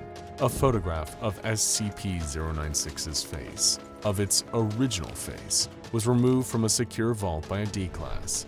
Then, the D-Class was sent into a room with SCP-096 and instructed to place the photograph on the table. SCP-096 looked down at what had once been his face, and his eyes filled with tears. A soft, broken sob left his lips, and he wrapped his arms around himself, hunching over as if in physical pain. Outside the room, guards prepared to handle things if 096 began to attack. Instead, he wiped his tears, took a deep, shuddering breath, and looked at the D-Class with a somber expression. He picked up the photograph on the table and tore it in half, as he finally summoned the strength to speak. "Please, get rid of these. That is not who I am anymore." At Dr. Bonita's strong insistence, backed up by the conclusions of the research staff who interviewed SCP-096, a reevaluation of the entity's containment measure was ordered. It seemed cruel and unnecessary waste of resources to keep 096 trapped in a steel cube in its current form. He would be moved to a standard humanoid containment cell and treated as well as other safe-class anomalies, provided with books, films, food, and drink upon request, and, of course, other comforts. Of course, the O5 Council insisted on evaluating the entity before any of these changes could be approved. Dressed in a specially tailored suit provided by Dr. Bonita, SCP-096 appeared before the Council to present his case. "I know that I might not have the best record at the Foundation. I've done a lot of damage over the years, though, let's be honest, you all aren't exactly innocent either. Sorry, that was an attempt at a joke. I'm still very new to talking.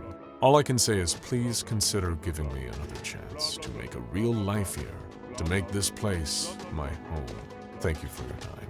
What SCP-096 didn't know is that the O5 Council was so flabbergasted by the sight of his new face that they didn't retain a single word he said. They had all given their official approval before he even finished his short presentation. Before long, SCP-096 was moved out of his steel cube and into a new containment chamber that resembled a mid-range studio apartment, complete with a bed, a kitchenette, a television, and a table and chairs. He was provided access to all major streaming platforms, as well as a large stack of books to help him develop his grasp of culture and language after so very long being isolated from human society. Though he wasn't exactly human, he was determined to act like it. Word quickly spread around the Foundation site, and humans and anomalies alike flocked to SCP-096's new home to visit him and see the miraculous transformation for themselves. SCP-999 was the first to come and see the new and improved 096, chirping excitedly as it oozed into his room. He pet the slime gently, his face breaking into a warm smile as its euphoric effect washed over him. The slime became so excited at meeting this new friend, someone it had known as a source of sadness and hurt for so long, that it tackled him to the ground and tickled him for several minutes. 096 laughing uproariously all the while. SCP-343 stopped by to give 096 his blessing and wish him well in this new chapter of life. A few days later, SCP-507 popped back into the site and wanted to see the changes for himself. He was thoroughly impressed, though privately confessed to missing 096's more monstrous form, which reminded him of some of his favorite cryptids. There was one anomaly that was not thrilled with the appearance of SCP-096, however. SCP-056 was furious upon hearing about the new beautiful man that everyone just couldn't shut up about. It demanded a chance to speak to SCP-096 and to tell him that this place isn't big enough for the both of us. I'm the fairest one of all, you sniveling little worm. But the request was denied. SCP-056 sulked about it for several weeks. Meanwhile, Dr. Bonita was still intent on getting to know SCP-096 better. During previous testing with SCP-978, the Desire camera, a photo taken of SCP-096 revealed that his greatest desire was to disappear. Curious about the results would be now, Dr. Bonita received permission to take another picture of SCP-096. She snapped the photo while 096 was sitting in a chair in his new containment chamber, looking directly at the camera. When the photo developed, the result was simple. Everything in the picture was exactly the same with one exception. Dr. Bonita was pictured sitting next to 096, her hand clasped in his. Both were smiling soft, contented smiles. When she showed him the photograph, he smiled at her and shook his head. It really is an amazing camera. She flushed. Doctor, before you go, could I ask your name? Dr. Bonita smiled and nodded. It's Isabel. What should I call you? SCP-096 paused thoughtfully for a moment. He was giving himself a name for the very first time, allowing himself an identity other than a strange, hollow, pale thing that existed to cry and suffer and hurt. Finally, he answered her. Call me David.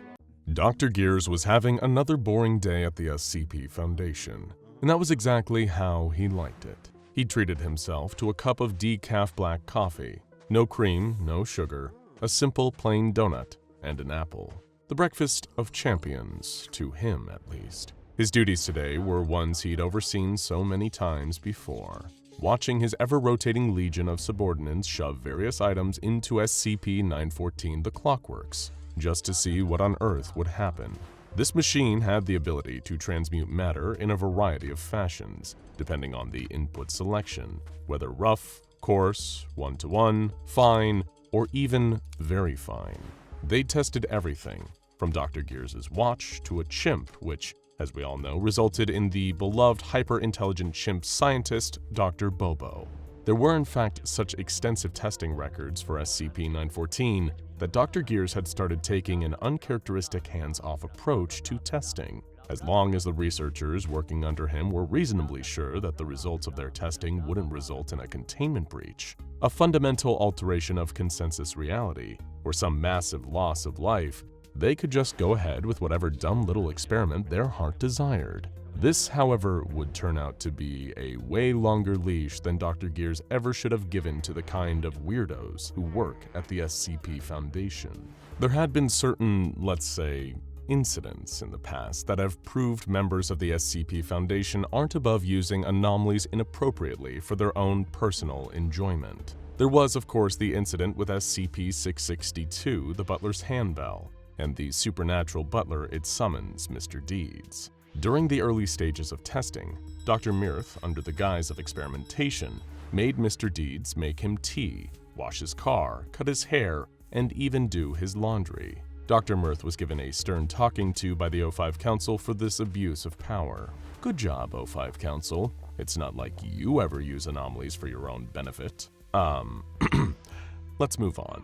Nothing to see here, folks. Speaking of people working for the Foundation using anomalies inappropriately, who could forget the extremely uncomfortable incident involving SCP-137, a real toy? This anomaly has the ability to become a real-life version of any toy brought into its vicinity, from the Masters of the Universe to Barbie in her dream house. But one researcher was hiding a horrifying secret. He was a brony. And that's why he sneaked a Twilight Sparkle toy into the testing chamber so he could have a conversation with his favorite My Little Pony character, which all in attendance agreed just had incredibly rancid vibes through and through. And that brings us back to today. Dr. Gears deciding to let his subordinate researchers throw pretty much anything into the Clockworks as long as it was unlikely to cause physical harm. And leaving this metaphorical door open allowed people like Dr. Siegel to step through. You see, while Dr. Siegel was considered by most to be an incredibly diligent and hardworking junior researcher, he did have one vice in his downtime. He was a card-carrying furry. And we're not just talking about a guy who watched Disney's Zootopia a few too many times. He had his own fursona. A wolf, if you were curious. I personally wasn't. He attended cons for fellow furries semi-frequently, and even had his own expensive, custom, high-end fursuit. As such, there was one SCP he found particularly interesting. SCP-1471, also known as MalO version 1.0.0, an anomalous mobile app with some extremely strange properties. If you access it on an app store of your choice, you'll encounter an image of a strange, skull-headed canine creature with the following iconic description. MalO version 1.0.0 free.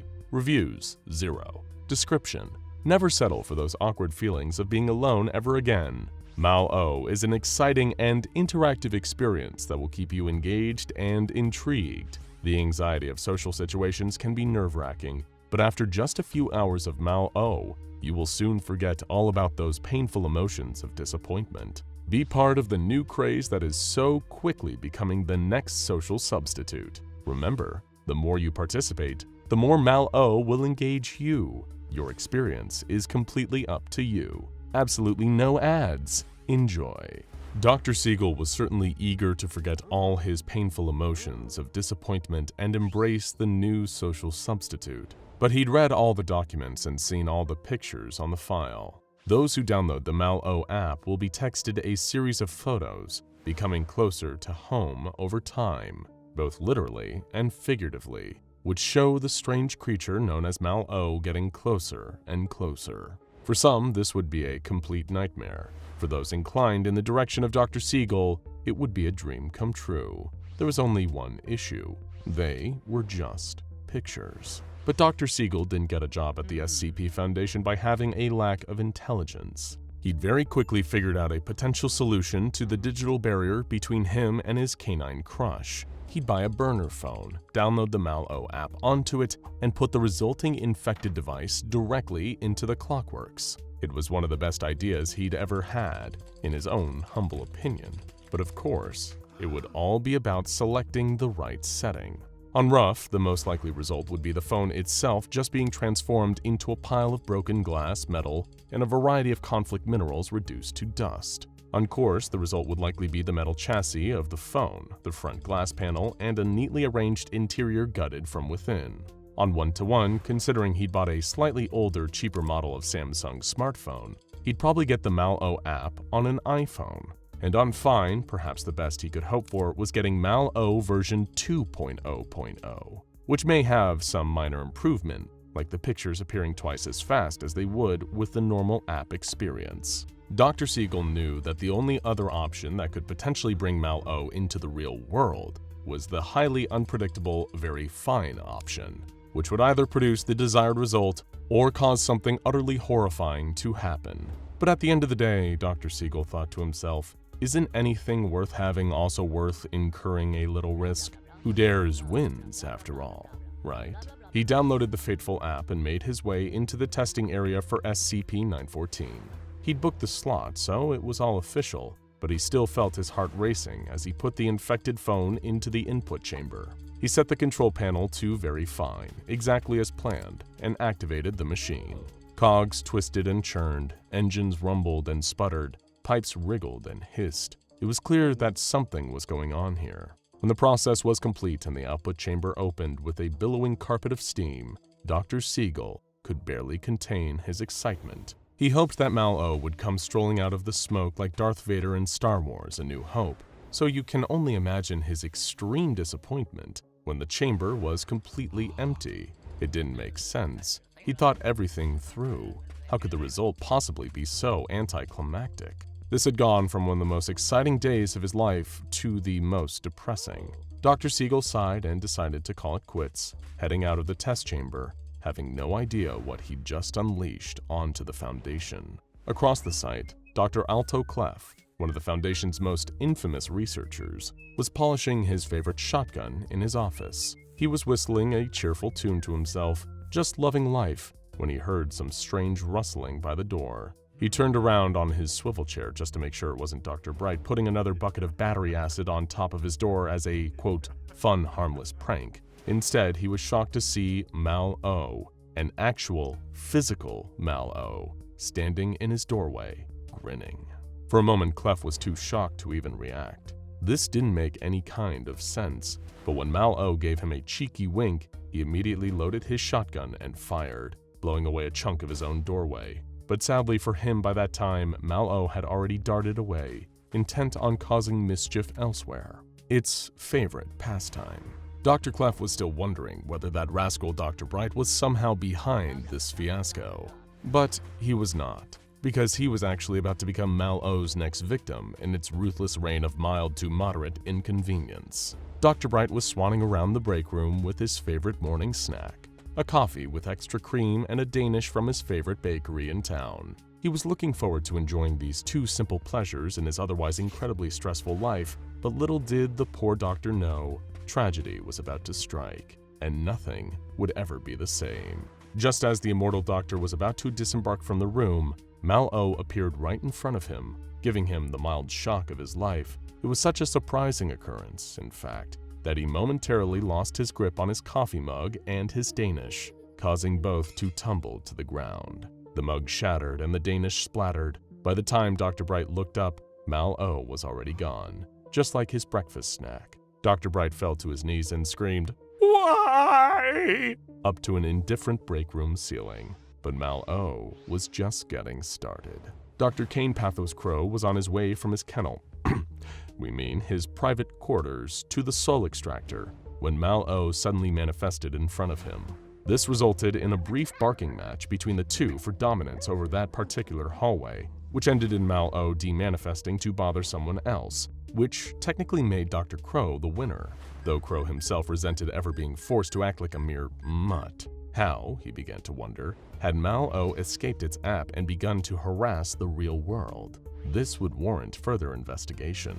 MalO continued its rampage of irritation across the site, intended to leave no stone of frustration unturned. And it wasn't just the Foundation staff it intended to freak out. It was just as eager to go and bother its fellow anomalies now that it had access to the meat space. Yes, that is a real term, we're not just being weird and gross, we promise. Over in the cell of SCP-173, the sculpture, 3 members of D-Class personnel were cleaning up the homicidal creature's blood and poop. They were engaged in the standard procedure. One of them mopped, while the other 2 kept a close eye on SCP-173 to keep it frozen in place. That's when MalO popped into the cell behind them for a split second before disappearing, scaring the living hell out of all 3 of them. Though the fright was, of course, secondary to the fact that the second they looked away, SCP-173 snapped all 3 of their necks. Oops. May have gone a little too far on that one, MalO? But this newly embodied burdensome beast was just getting started, friends. No anomaly was safe from its new antics. Next, it appeared in front of SCP-682's acid tank and made rude faces at the hateful creature from the other side of the glass. This only served to sour the creature's already utterly horrific mood. It thrashed around in the chamber, attempting to get out and perform an act of great violence. But by that time, MalO was already long gone, and SCP-682 was left grumbling in immense frustration. SCP-049, the Plague Doctor, was having another very boring day. He'd been denied his animal cadaver test subjects for several days as a disciplinary measure after the latest incident, and as such, he was finding other ways to pass the time. Today, he was meticulously removing each piece of medical equipment, polishing them, and putting them in a neat line on his desk in his containment chamber. Scalpels, forceps, speculums, bone saws, all wonderful, shiny, and pristine. The Plague Doctor found it to be an incredibly calming activity, so, of course, MalO couldn't just let him be. The cantankerous canine, driven mad by the power of suddenly being able to interact with the world physically, manifested in the middle of the containment chamber and used its tail to knock all the meticulously arranged medical equipment onto the ground with a thunderous clatter. The plague doctor, devastated, lifted both of his hands to his beak and yelled, "Sacre bleu!"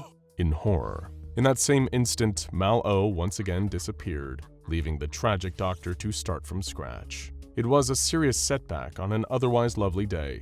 "Curse you, strange dog creature," he thought to himself while bending over to pick up the pieces. "Curse you and your entire bloodline." A group of hardcore Mobile Task Force members was engaged in the comically manly activity of playing poker while smoking in the barracks. And before you judge them for that, remember that if your job was as stressful as being a member of a Mobile Task Force, you'd probably smoke too. But their job was about to get a little more stressful when MalO suddenly materialized and gave the poker table a sharp kick, sending the towers of poker chips and decks of cards all over the place, before disappearing without a trace yet again. It completely ruined their game. One of the more junior members asked, "Should we have done something about that?" A more senior operative shook his head and said, "We'll do something when we get the official call from up top. Until then, let's reshuffle the deck." In the Site 19 cafeteria, Dr. Agatha Wrights was preparing to eat a delicious salad that she'd been waiting all day to enjoy. As we've often established, working at the SCP Foundation can be an immensely stressful job, so you need to take the small joys where you can get them. For Dr. Wrights, this delicious premium salad that she'd bought from Harris Teeter earlier in that day was indeed a joy. She even got a fancy vinaigrette dressing for the occasion. Before she took the first bite, she noticed SCP-073 Kane approaching. Dr. Wrights smiled and gave him a polite nod. Kane waved back. That, our dear viewers, is when tragedy struck. MalO suddenly manifested in front of Kane, propping out one of its canid legs right in front of where the hapless anomaly was walking. By the time Kane began to trip and fall over, MalO had already vanished, but it was too late. Kane kept falling forward until one of his metal hands landed right into the bowl that contained Dr. Wrights' salad. Due to his anomalous abilities, the salad immediately withered away into nasty, dead nothingness. Dr. Wrights began to cry as Kane, who felt profoundly guilty, tried his best to apologize. Truly, nobody in Site 19 was safe. MalO popped up behind Iris and ruined all of her photos. MalO popped up behind the immortal Hitler clone in his cell and gave him a good kick in the rear. MalO even popped up right behind SCP-343, also known as God, who smugly replied, "I knew you were going to do that, my son." Needless to say, it had been one hell of a day. Dr. Siegel, completely ignorant to the chaos his actions had caused around the site, had cried in the bathroom for 40 minutes out of sheer disappointment. He'd barely been able to focus on the rest of his duties for the day on account of being severely bummed out. This was a day he'd been looking forward to for so long, and it all had been for nothing. That evening, he was driving home on the highway, listening to sad songs on the radio, thinking about the fact he'd probably just crack open a beer and get some sleep when he got home. He sighed again and looked up to adjust his rearview mirror when he saw a skeletal face with huge white eyes staring at him in the reflection. A quick, almost reflexive turn revealed a huge black figure with a canine skull for a face was indeed just sitting in his back seat, watching him. It was so shocking that he immediately veered off the road and crashed his car into the concrete divider in the middle of the road, breaking his nose and collarbone in the process. Really a perfect cherry on top for this kind of day. Dr. Siegel was sitting in the hospital not long after that, with a cast around his upper body. This was also where he received a bouquet of flowers from Dr. Gears with an attached note saying he was put on 3-month disciplinary leave for the irresponsible use of SCP-914. Dr. Siegel looked up and saw that MalO was peering around the corner at him with its dead white eyes, its fang-lined maw twisted into a permanent, ominous grin. At this point, Dr. Siegel realized that being chased around constantly by a demonic skull-faced anomaly in real life wasn't nearly as whimsical as he expected it would be. In hindsight, that probably should have been obvious, shouldn't it? Though, please, let us know if you'd like MalO to stalk you in real life in the comments below, you bunch of weirdos. We really shouldn't be doing this, Adams argued. It's fine, it's just a test, his fellow researcher Burton retorted in protest. The containment procedures for SCP-914 come with a very specific warning not to test biological matter in it. If anyone had found out what we were doing, we would both be fired. or worse, dosed up with amnestics and left on a sidewalk somewhere with no clue who we were. Burton rolled their eyes. Adam's concern was hardly unfounded, but when they had discussed the idea earlier, he'd seemed open to it. Then again, it was only a hypothetical back then. Now it was getting closer to becoming reality. Look, aren't you tired of what we do here? Burton argued indignantly. So many of the tests we run end up with dead D-class personnel, blood everywhere, or just end up creating new anomalies that will just only go on to cause more people to die. I'm sick of it. I don't think this course of action is the best solution to that, though, their colleague urged. Why not? SCP-2800 is one of the few anomalies either of us have ever encountered that we can categorically consider to be good. He's not some heartless monster or vengeful cosmic deity, he just wants to do the right thing. I already mentioned it to him, he's more than happy to undergo the change. And what if it kills him? Adams asked. No, what if it works? Burton responded, sidestepping that possibility entirely. Worst case scenario, he might not survive, sure, but best case? We could turn an ineffectual would-be superhero into a tool to do some real, lasting good. The pair of researchers went back and forth, until ultimately, Adams conceded. It was hard to deny that throwing any number of other SCPs into the Clockwork refinement machine known as SCP-914 would easily yield far more destructive results. But SCP-2800 was, as Burton rightfully pointed out, a being of well-meaning intentions. If any average person were to wake up to find their body had developed characteristics consistent with that of a saguaro cactus, they'd likely seek out immediate medical assistance. But when that happened to Daniel McIntyre, he immediately sought to use his newfound condition and the anomalous abilities it granted him to offer assistance to any person that needed it as the superhero Cactusman, the spiked menace. Unfortunately, when intervening in situations, Daniel proved himself to be somewhat ineffectual as a hero, although this didn't deter him from trying. Now housed in containment under the designation SCP-2800, Cactusman still continued to offer assistance to the staff of the SCP Foundation. His behavior came as the result of a few diagnosed psychological conditions, particularly his hero complex, a deep-rooted desire to help others, no matter the personal cost to Daniel himself. And it was this part of him that caused SCP-2800 to wholeheartedly agree to researcher Burton's test, unaware that the experiment had not been sanctioned by the wider Foundation.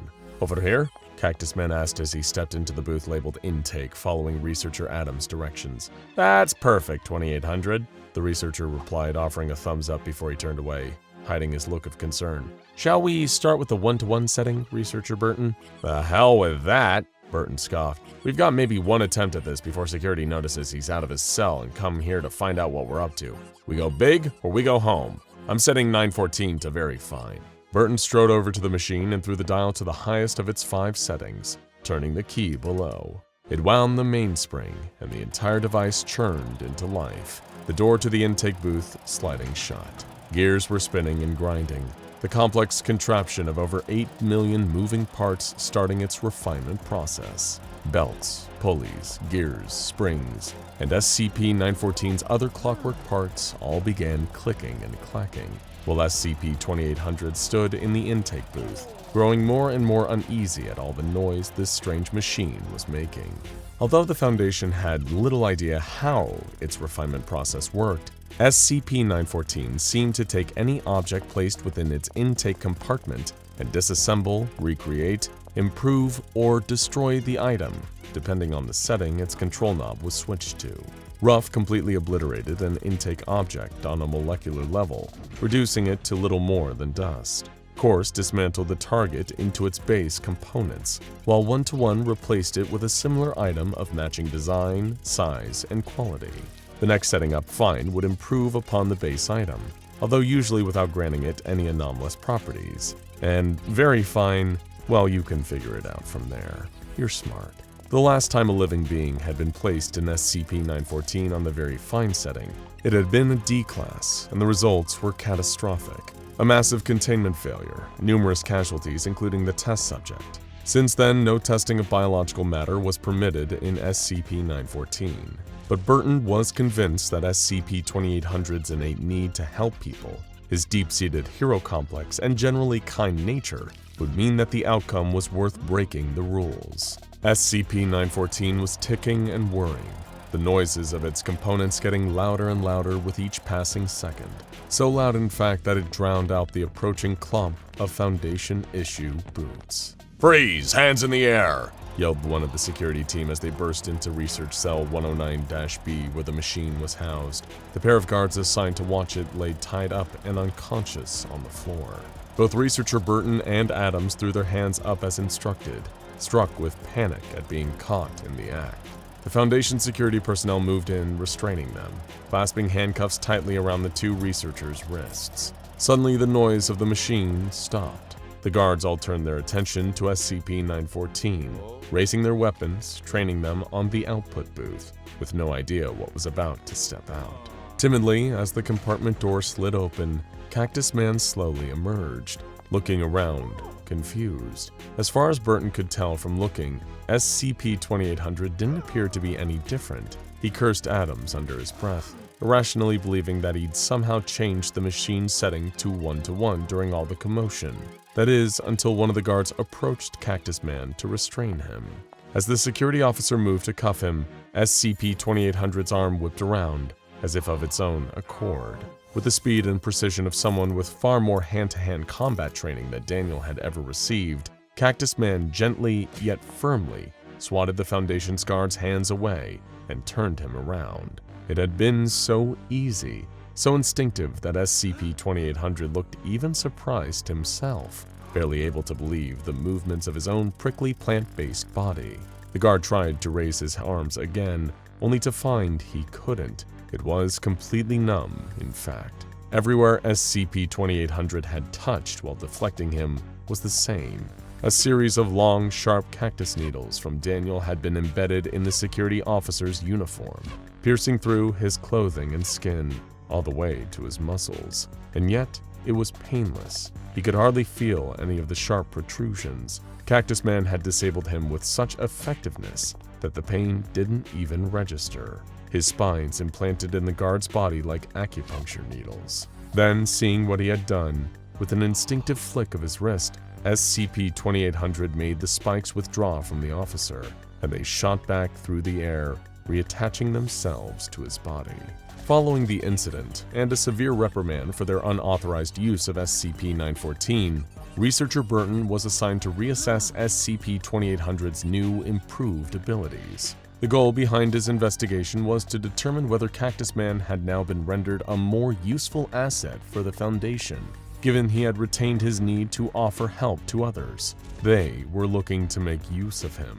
Sure enough, the existing anomalous abilities Daniel had exhibited before his refinement seemed to have become much more formidable powers. SCP-2800 had greater control over the growing of his prickly spines, as shown when he first emerged from SCP-914. Not only could he detach them at will, as he could before, but he seemingly gained an instinctive power to launch them as high-speed projectiles, neither recall them or regrow missing spines at an accelerated rate. On top of that, his reflexes seemed to have greatly improved, as had his fighting prowess, now able to take on multiple adversaries without one of them ever landing a hit on him. His cactaceous retention of water, making him able to survive on around 1/3 of the water needed by an average human male, was also improved. Now SCP-2800 could survive on next to no water without drying out. Even a few drops was enough to sustain him for an extended period. Additionally, no external factor could cause him to lose water his plant cells were retaining, even being in a high-temperature environment. His resistance to high temperatures, typical of many plants within the cacti family, had now evolved into SCP-2800 being fireproof. He was unable to catch a light, even after direct exposure to flame. Additionally, he had previously been able to empathetically connect and communicate with other cacti, often causing them to increase their water and nutrient absorption.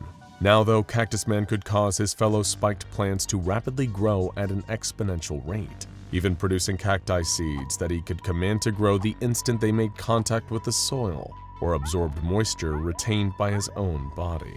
Despite the rules broken to refine him, the Foundation now had their very own plant-powered superhero, ready to be deployed at a moment's notice in the event of a containment breach, and more than happy to help. And it couldn't have happened at a more opportune time. Over the coming years, the Foundation granted permission for Cactusman to assist in various recontainment efforts when dangerous anomalies broke free of their cells. He ended up preventing the deaths of a lot of the Foundation's mobile task force operatives, as well as their various personnel, purely by intervening, so they didn't have to put themselves in jeopardy. However, it was the eventual defeat of SCP-682 that allowed Daniel to really make a name for himself as the full-blown superhero he'd always wanted to be. Nobody was sure how it happened. All that really mattered was the monstrous, hard-to-destroy reptile was loose again. The crocodilian creature, famous for despising all other forms of life, had torn through the Foundation facility where it was being kept. It left a trail of destruction in its wake, causing multiple subsequent containment breaches. And while the Foundation mobilized its forces to try to limit the damage and re-establish containment of the various anomalies now freed, SCP-682 was making its way towards civilization, only to find Cactusman, the spiked menace, standing in its path. The monstrous lizard snarled at the sight of what it viewed as such a pathetic adversary. Even plant life, especially a sentient humanoid plant, was an abhorrent abomination to SCP-682. Civilians were running in terror of the hard-to-destroy reptile as it made its way through the city, slaughtering any in its path. And yet, SCP-2800 was standing bravely against it. "We both know they'll catch up to you eventually," Daniel called to the monster. "As soon as they'll do, it'll be right back in the vat of acid with you. I know you're not a fan of being locked up. I'm not either, but you need to go back to your cage." SCP-682 started laughing, a roaring, inhuman sound. It didn't feel the part plant creature was even worth a verbal response. Suit yourself, pal," Cactusman smirked. He started calmly walking towards the beast as SCP-682 began charging its way through the street, hurtling towards its enemy. Still, SCP-2800 strode without breaking a sweat. Not that a cactus can sweat. But whereas before he would have doubted himself, especially going up against something as big and ferocious as the hard-to-destroy reptile, now Daniel was cool and collected. With 2 seeds in his palm, they quickly grew into round spiked cacti that covered his clenched fists like boxing gloves, with sharp pointed needles sticking out of them. SCP-682 was almost upon him and launched a vicious swipe with its clawed arm. Moving with speed and the Matrix-like reflexes, Cactusman easily sidestepped the oncoming blow. Before 682 had time to launch another attack, 2800 countered with a Cactacorous countermove. He gave a series of quick jabs, each strike of his fist landing with enough strength to reel the crocodilian creature and leave sharp spines embedded in its snout. The hard-to-destroy reptile backed up, trying to create some distance between it and its surprisingly strong opponent. But Cactusman wasn't about to let this monster get another chance to attack. Raising both arms, he fired a volley of his cactus spines at the monstrosity, the barrage of razor-sharp needles shredding through the reptile's flesh. More were regrowing in the place of the ones now tearing through SCP-682, supplying Daniel with an infinite supply of spikes to shoot at the reptile as fast as it could regenerate from the damage. Suddenly still being impaled by the bombardment of needles, the crocodilian anomaly gave a wild, flailing swipe of its arm. The monster's claws cleaved ruts into Cactusman's chest. The aggressive move caught him off guard for a split second, just enough time for SCP-682 to thrash its tail and sent him hurtling across the street. Cactusman crashed into the sidewalk with enough force to crack the pavement, knocking down a lamppost and uprooting a fire hydrant. Water was spraying up into the air as he tried to will himself to get back up, struggling with his lack of arms until the cool spray of water came raining down on Daniel, and instantly he felt rejuvenated. It was stronger and more invigorating than any sip of coffee or energy drink on the market. Absorbing sunlight and moisture, he renewed his literal green fingers with more newly formed spines protruding through his chlorophyll-filled skin.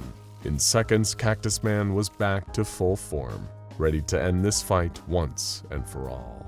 Turning to face the sinister, scaly terror that was SCP-682, Daniel knelt and reached his hand into the cracks he had left in the asphalt. His fingers reached deeper right into the soil below, while SCP-682 began to menacingly draw nearer.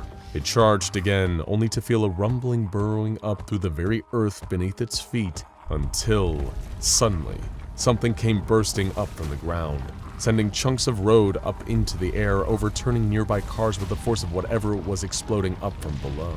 Sharp, piercing pain ripped through the hard-to-destroy reptile's body at multiple points. Its arms, legs, torso were all impaled. Whatever it was kept burrowing upwards, lifting SCP-682 up off the ground as it climbed, grew out of the earth. A gigantic cactus had sprouted up, seemingly out of nowhere.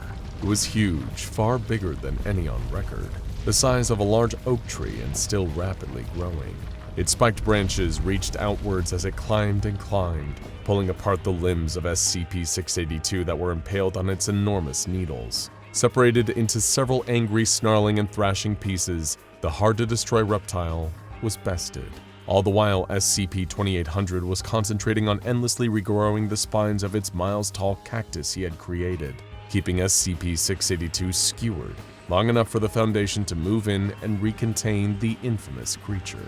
Crowds of people had witnessed the battle and filmed it on their phones, some even live-streaming the showdown as it happened. By the time the Foundation was about to initiate a cover-up and start administering amnestics, the name Cactusman was already trending worldwide on social media.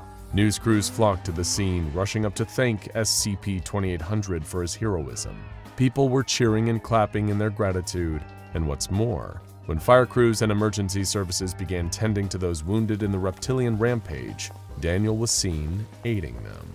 He helped clear rubble using his plant powers, clearing damaged vehicles and debris from buildings, and offering to help paramedics tend to the wounded. All this while watched by the adoring eyes of the people he wanted to save. It was too late for the Foundation to step in and sweep this incident under the rug.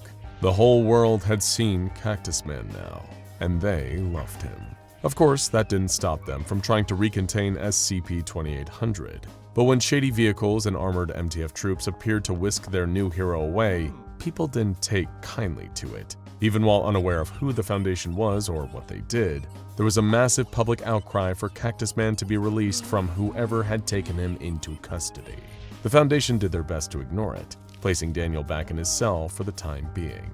That was until the worldwide calls of Free Cactusman grew so loud that even the powers that be started to listen. The governments of the world slowly all started sharing their own support of the plant-powered hero who had risked his life for the safety of ordinary citizens he'd never even met. There were some who blamed the immense collateral damage caused by his fight with SCP-682 on Daniel himself, especially with the gigantic skyscraper-sized cactus permanently standing on the site where the battle took place. However, those detractors were eventually silenced by those with the growing concern of who would protect them if an incident like that ever happened again. Finally, the SCP Foundation were put under enough immense, unignorable pressure by the governments of every country that knew of their existence that there was only one course of action left. The door to Daniel McIntyre was unlocked and open for good, and Cactusman was free to go. The world welcomed him with open arms. He was awarded medals for bravery thanks to his efforts in saving people by fending off 682. Cactusman graciously accepted and offered to help out wherever he could, anywhere in the world.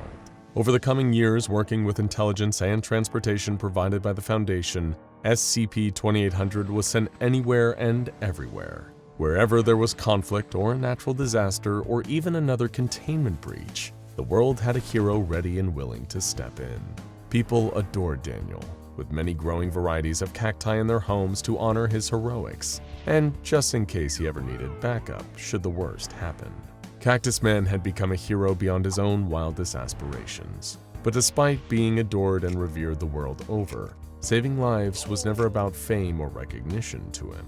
The fact remained that Daniel just couldn't help it. Even before being put inside SCP-914 and refined, he had always held doing the right thing above all else, no matter the impact it had on himself. He'd risk his own safety, risk being beaten up, injured, or worse, if it meant getting another person out of harm's way. Commendable, some might say, but that compulsion never left him. Even after ushering in a new era of peace, SCP-2800 still wanted to help save people. But was there anybody left who needed him to? Well, there was just one man. One Cactusman who still needed saving. Fearless, relentless, and one of the most utterly brutal warriors to ever walk the face of the earth, with a body count somewhere in the high 100,000s, if not well into multiple millions, given just how long he's been around for. Many of you will already be well aware of SCP-076-2, also known as Abel. On the surface, he's a man of Middle Eastern descent, covered in tattoos of occult symbols and demonic faces, usually contained within a stone cube designated SCP-076-1. Abel will often emerge in a homicidal state, killing anyone and anything directly around him. How? Well, by any means available to him, but primarily by pulling a wide array of bladed weapons seemingly out of thin air. This is thanks to a tiny pocket dimension that only he can reach into, which is also always stocked with an assortment of deadly implements for his latest murder spree. As if being highly combat proficient and always armed didn't make him enough of an imposing threat, SCP-076-2 also possesses a near superhuman resistance to damage, making him incredibly difficult to take down. And even if someone is able to eventually neutralize him, Abel will also come back, resurrecting inside SCP-076-1 to fight another day. What you may not know is, for a time, Abel actually worked alongside the SCP Foundation, although nowadays they prefer to keep him locked away in a secure containment facility underwater, which they will flood with seawater if he ever escapes. But Abel was once appointed the leader of his own mobile task force, Omega-7, referred to under the codename of Pandora's Box. You see, the Foundation realized that SCP-076-2 held an especially high regard for those who proved, well, able to best him in combat, and it was this strange code of honor that Abel held that the Foundation hoped to exploit with the creation of Pandora's Box, comprised of MTF operatives that had earned Abel's respect, most by previously beating him in a fair fight, or as fair as a fight with a man who can summon swords through a tear in the fabric of reality can be. These agents would support Abel during missions in the field, during which the SCP Foundation were able to deploy the anomalous warrior in various tactical engagements. However, this didn't last long. Eventually, Abel grew tired of carrying out the orders of the Foundation. The immortal warrior craved a challenge, breaking free of containment and turning on the Foundation, resulting in Abel being neutralized by an on-site nuclear weapon. This marked the end of the fragile alliance between SCP-076-2 and the SCP Foundation, leaving the existence of Omega-7 a classified secret and one of the organization's most embarrassing missteps. Well, but what if that hadn't happened? What if out there in the infinite multiverse, there was a world where Abel had been allowed to remain a part of Omega-7 and the mobile task force was never disbanded? Well, you're about to find out. In our world, Abel's dissatisfaction with being a member of Pandora's Box first became apparent when he began putting the rest of his unit through live fire exercises, brutalizing his men despite these exercises being intended as for training purposes only. But in this world, the injuries and even casualties Abel inflicted on the rest of Omega-7 were met with a much different response. The O5 Council of this alternate version of the SCP Foundation viewed Abel's outbursts during training as acceptable losses. Every time he would injure one of Omega-7, the Council would demand that replacements be on hand to become part of the task force, drawn from the ranks of the other MTFs at their disposal. After all, Abel was a valuable asset for carrying out the Foundation's dirty work. By continually replenishing his team with reserves from their seemingly inexhaustible supply of other MTF agents, the O5 Council of this world were able to keep SCP-076-2 firmly under their employ. However, it is also important to note that Abel's patience for these new recruits was far more limited than the original Omega-7s. Those men had all been hand-picked by Abel personally and appointed to the project, given that he had some modicum of respect for them as combatants, whereas all of their replacements were plucked at random from the Foundation's other MTFs. As a result, SCP-076-2 would carelessly kill or wound more and more of these reserves during combat missions, hardly distinguishing between friend and foe. But despite this, the O5 Council refused to discontinue the Omega-7 project, viewing these as acceptable losses, and letting the success rate of Abel's missions justify the depletion of their other mobile task forces. Under Abel's leadership and the command of the O5 Council, Omega-7 would become the Foundation's primary rapid response unit and the most deployed task force for dangerous field operations. And working for the Foundation meant that every field mission was a highly dangerous one. Such was the case during one containment breach, where SCP-682 managed to get free of its acid tank. A rampaging, infinitely adaptable, hard-to-destroy reptile on the loose, slaughtering all in its path was bad enough. But the O5 Council had received intel that there was something more behind this breakout than it first seemed. And so Abel and the rest of his latest Omega-7 team were sent in to pacify SCP-682. Bursting into the facility, eager to once again be freed from containment and the monotonous, underwhelming experience of training, Abel flew into combat. Drawing black swords from his personal armory, he began to tear through everything and everyone in his path. Unfortunately for the Foundation personnel on site, this also meant they were subject to Abel's relentless wrath. As if running away from SCP-682 wasn't bad enough, fleeing research staff were quickly met with the swing of SCP-076-2's weapons and removed from the premises in a brutal fashion.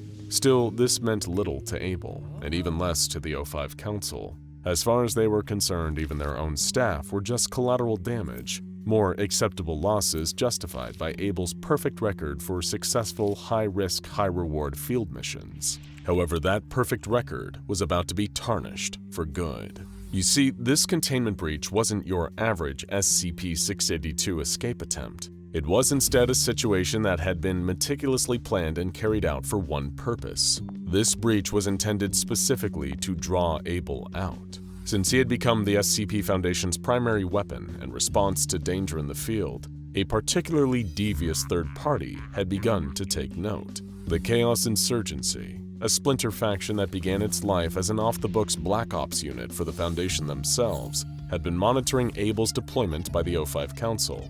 In this universe, their origin was the same as in ours, and the insurgency took a certain disdain to seeing an anomalous individual carrying out the kind of operations their group had been formed to undertake for the Foundation. Additionally, the use of SCP-076-2 as a personal attack dog by the O5 Council is hypocrisy. The insurgency believed in the practical application of anomalies, rather than locking them up and keeping them contained. And it was for this belief that they had been vilified by the Foundation. And yet, here was the same organization sending Abel on missions, with no care for the harm he caused. And so, as a result, the Chaos Insurgency had conducted an operation to break into the Foundation, free SCP-682, and send the hard-to-destroy reptile on a rampage, also they could take their shot at Abel. Being ambushed by a group of Chaos Insurgency operatives on his way to engage SCP-682, Abel was admittedly caught by surprise, but by now, his combat prowess was second to almost nobody else in the world. The insurgents dogpiled on Abel, unleashing every ounce of firepower they had brought to bear on the immortal warrior. The ensuing firefight destroyed an entire wing of the Foundation facilities, explosive weapons being detonated in the hopes that the insurgency could subdue Abel. All the while, SCP-076-2 shrugged off the oncoming damage, catching rockets that were launched at him and throwing them back in the direction of the Chaos Insurgents. It was a bloodbath. Nearly the entire Omega-7 team that had accompanied Abel and provided him with fire support were lying dead. The same could also be said for the insurgency's forces too, though, with each of them being gradually felled by the warrior's many weapons. But by this point, Abel was approaching exhaustion, and there was still one more enemy left standing. It had been unfurling destruction all on its own, angrily devouring the few Foundation personnel that were left. And now the scaly form of SCP-682 came lumbering around the corner. The battle was brutal. In this universe, Abel and the hard-to-destroy reptile had never crossed paths before. But SCP-682 could smell the difference in Abel's physiology, his innate ability to resist damage and resurrect time and time again. The creature already held disdain for anything and everything living, and so presented with a man who technically couldn't stop living, SCP-682 entered an unstoppable rage state, taking the exhausted Abel down with ease. But losing in a grudge match against SCP-682 wasn't quite as bad as things were about to get for Abel. Reviving inside of his stone sarcophagus, the ancient warrior was confused. The Foundation weren't letting him out. It had been a long time, years even, since he had last died, even temporarily.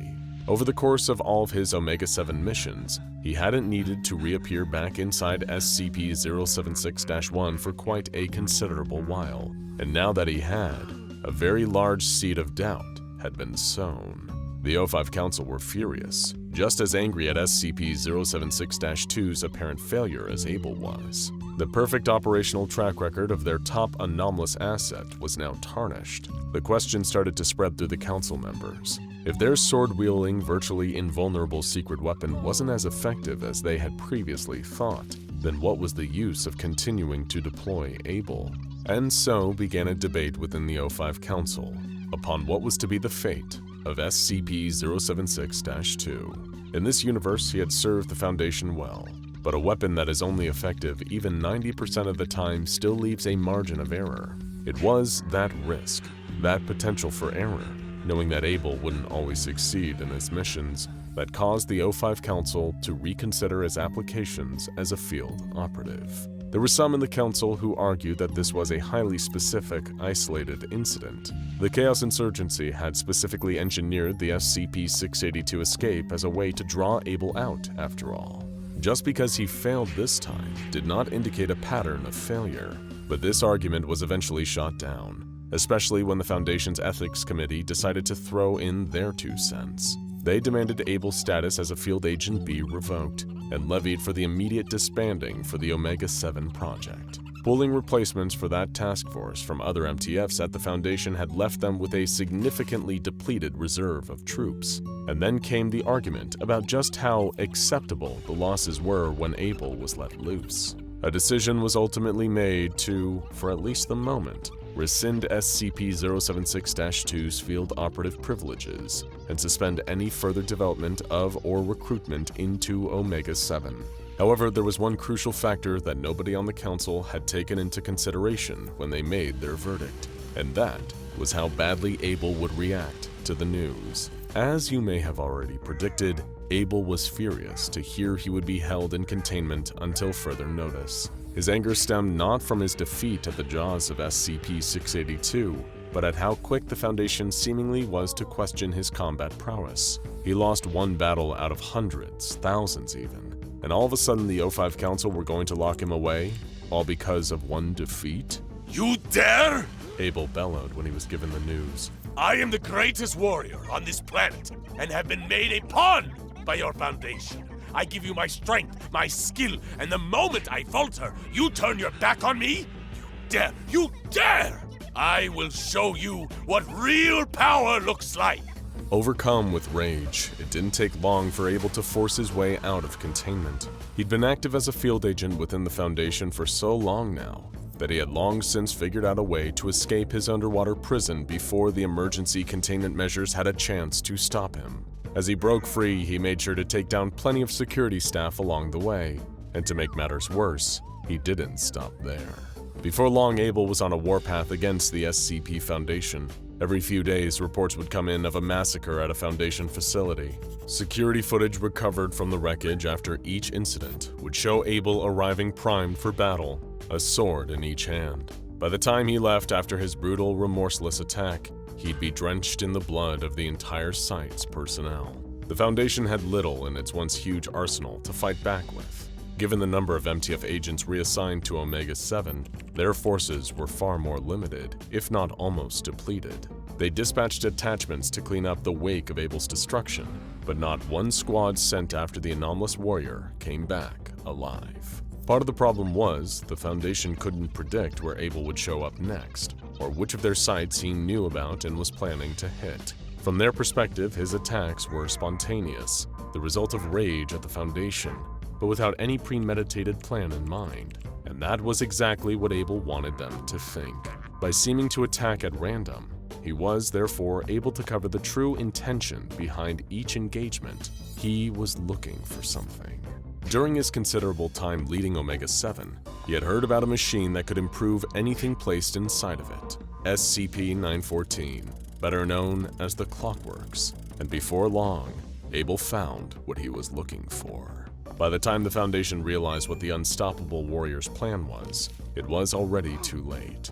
Abel was storming into the facility that housed SCP-914 with no intention of leaving until he'd used it. The Foundation had banned testing of biological matter within the Clockworks, but Abel wasn't beholden to their rules anymore. In fact, he barely was when he'd worked with them before. Cutting down guards and researchers, survivors fleeing in terror, Abel stepped up towards the massive gears and cogs, the clockwork components that made up SCP-914. He wasted no time, setting the machine to very fine. With this setting, the Clockworks would take whatever was in the input booth and improve it, usually by giving it anomalous properties, or in the case of Abel, by giving him further anomalous properties. Stepping inside, the whir of machinery drowned out the emergency alarms as Abel reached his goal, to become the ultimate warrior, the embodiment of the very concept itself. Racing to the scene, a chopper cleared the smoke as it approached.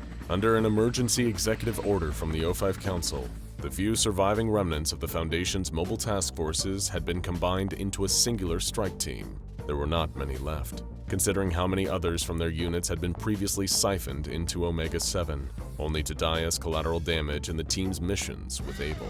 Remember, SCP-076-2 is a priority target! The field commander barked, while the MTF strike team held their guns nervously aboard the aircraft. Primary objective is to neutralize him by any means. Reports indicate that he may be trying to access SCP-914, so be advised! An almighty explosion boomed through the airborne vehicle, engulfing the cockpit in flames. Mayday! Mayday! Mayday! Chopper 1 has been hit! We're going down! The commander radioed to Foundation Command. Everyone brace yourselves for impact! The helicopter spiraled out of the air, crashing to the ground in a twisted hunk of metal. The surviving members of the strike team scrambled out of the wreckage, hauling the more badly wounded out of the ruined aircraft. Contact! Someone yelled in horror. Enemy contact behind us! The remaining Foundation foot soldiers turned and drew their weapons, opening fire on something suspended a few feet in the air above them. A hail of gunfire rang out as the team opened fire the second they saw who it was. It was Abel, and he was flying. Floating above them, his hair whipped in the wind. The oncoming storm of bullets seemed to ricochet off his skin. In actuality, they weren't even hitting him, melting away before they could make contact. They might as well have been firing pea shooters for how little effect their guns had. The barrage only stopped when one of the strike team launched a short-range rocket at the newly refined warrior. It detonated, but when the smoke from the blast cleared, Abel was still hovering in the air without so much as a scratch. "My turn," he announced. Reaching into his pocket dimension, Abel pulled something out. Not a weapon, not yet. Instead, it was a formless, dark, shadowy mass that moved like liquid metal, reacting to the movement of his hand. As he drew the substance out, it reformed, seemingly at Abel's command. And it wasn't just swords he could create now. Drawing on his experiences from his Omega-7 missions, any weapon that Abel had previously seen or could think of, he now had at his disposal. The strike team looked up in horror as a veritable swarm of black, non-reflective constructs hovered in the air on either side of Abel, each one in the shape of a rocket. Flinging both arms towards the Foundation troops, Abel sent his new creations raining down on them. The strike team turned heel and fled for their lives, although none of them got very far. Abel's rockets engulfed the area around them in a volley of explosions, leaving not a single thing standing. He had just effortlessly built an airstrike from virtually thin air and thrown it at the Foundation's last remaining MTF agents. And he wasn't done there. With his newfound powers, Abel's campaign of destruction swept the entire world. In a last act of desperation, the SCP Foundation offered freedom to any anomaly that permanently took down SCP-076-2. They all flooded out of containment to take their shot. The Plague Doctor, the Shy Guy, the Spectre. But they barely slowed Abel down. His new constructs were devastating weapons, taking the form of not just blades, but projectiles of every size and shape, all of them lethal. Before long, Abel had lain waste to the entire Foundation, but still, he wanted more. SCP-914 hadn't just improved Abel's existing anomalous powers and granted him the ability to fly at supersonic speeds. In doing so, it had amplified his range, too. He loathed the human race and sought to absolutely decimate every single living thing. No one could best him in combat now, and in his mind, twisted by anger, not one of them was worthy of his respect. He tore planes apart with his bare hands, smashed tanks to pieces, and leveled entire cities with his unlimited weapons. It took a few years, maybe a decade at the most, but by the end of it, Abel sat atop a pile of billions upon billions of bones. With his refined abilities, he had done something unthinkable, committed omnicide. He had killed everyone in the world. Of course, this was indeed another world, one different to ours. Luckily here, our version of Abel is still locked up underwater, but somewhere out there, there is an Abel who is watching the sun rising over an entirely dead world, his world. Down in the depths of Facility 23, a group of scientists stand before a massive rumbling piece of machinery. They all hold their breath as the gigantic mechanism suddenly stops. It's eerily quiet for a moment before a door slides open. The scientists crane their necks to see inside, to see what the result of their great experiment was. These were some of the greatest minds in the SCP Foundation, but nothing could prepare them for what they had created. September 9th, 2008 was an unseasonably frosty day when Dr. Charles Gears, one of the SCP Foundation's most iconic scientists, parked his Honda Civic outside of what seemed like an innocuous government cold storage warehouse. He sipped his coffee and surveyed the building, which he, along with about 100 others in total, knew to be Site 19, Facility 23. Why was Dr. Gears, former director of all Euclid-level containment at Site 19, here today? Because official testing was about to begin on SCP-914. The Foundation had acquired the machine now known as SCP-914 some time ago, but only after its recent reclassification to 914 had it been relocated to Facility 23. It must have been important because the entirety of the facility was being repurposed for SCP-914 research. They were dealing with an immensely complicated piece of anomalous technology here, and the same question was on everybody's lips. What exactly does this thing do? Dr. Arthur Hackett, the facility director, had requested the cold, clinical assistance of Dr. Gears in providing the answer. Once he'd finished his morning coffee, Dr. Gears headed inside. The facility's security chief, Agent Alan Sedna, had been beefing up security at the building, and at least 2 mobile task force units were already on call in case anything happened. The first day of official testing is always a crapshoot. You might get a nice drink out of it, like with SCP-294, or you may get an XK-class end-of-the-world scenario. You never really know. All Dr. Gears knew, as he walked up the granite steps to the main entrance, was that he was already feeling exhausted. When you've dealt with anomalous objects and entities for decades on end, the sense of wonder and mystery begins to wear off, only to be replaced with a kind of tedium any office worker knows all too well. Everyone knew that Dr. Gears was devoted to the job, perhaps more than anyone else, but he approached the job with an emotionless effect. You wouldn't know from looking at him if he was thinking about the deadly anomalous creature in the next room, or what he was going to have for lunch that day. The doctor passed through security and was briefed in the break room by Dr. Lucius Veritas, Director of Research at Site 19. He explained that the machine seemed to work in the absence of any power source. Its mechanical structure is similar to machinery from the Industrial Revolution, but it's exceedingly complex for something constructed in that time. Foundation analyses into the structure of the 914 machine have shown it to have as many as 8 million moving parts, and that might even be an incomplete estimate. Dr. Gears wore his trademark blank face as he listened, solemnly nodded, and asked to be shown the anomaly. He was led into Containment Chamber 109B by a pair of guards. According to all current Foundation tests, the machine doesn't appear to pose any active risk of containment breach or danger to the guards, earning it the rare safe designation. As a result, aside from guards stationed on site, containment procedures for 914 were minimal. Whether this designation would need to be changed after testing was something Dr. Gears would soon find out. SCP-914 was a truly impressive sight to behold, a giant clockwork mechanism taking up around 18 square feet. with an unfathomably complex combination of screw drives, belts, pulleys, springs, and gears. A less stoic researcher might see the humor in recruiting a Dr. Gears to test such a device, but comedy definitely wasn't one of Dr. Gears' specialties. He stared at the machine with a detached fascination, analyzing its vital components at a glance. Gears noted a large mainspring beneath a rudimentary selection panel. The panel is copper, with a large selection knob fixed to an arrow above a series of different options: rough, coarse, 1-to-1, fine, and very fine.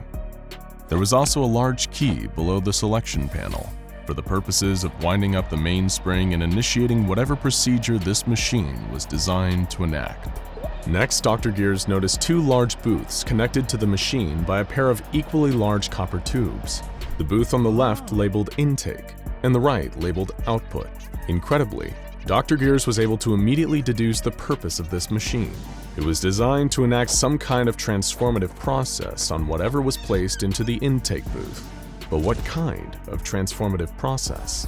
That's exactly what Dr. Gears was here to find out. The experiment was simple. They would gather a series of samples, both inanimate objects and living tissue, and use them to explore the different permutations of the 914 machine's transformative abilities. This initial series of experiments were approved by O5 Command and the site director, and with the 47 researchers present in Facility 23 at his disposal, Dr. Gears commenced his research into SCP-914. To minimize risk, Dr. Gears decided the first test would be a simple kilogram of steel. On his orders, the steel was placed into the intake booth. With the doctor's approval, a junior researcher set the control panel setting to rough and began twisting the mainspring key, at which point the booth's doors closed and a small bell inside chimed. The machine began to rumble, its 8 million working pieces churning into life.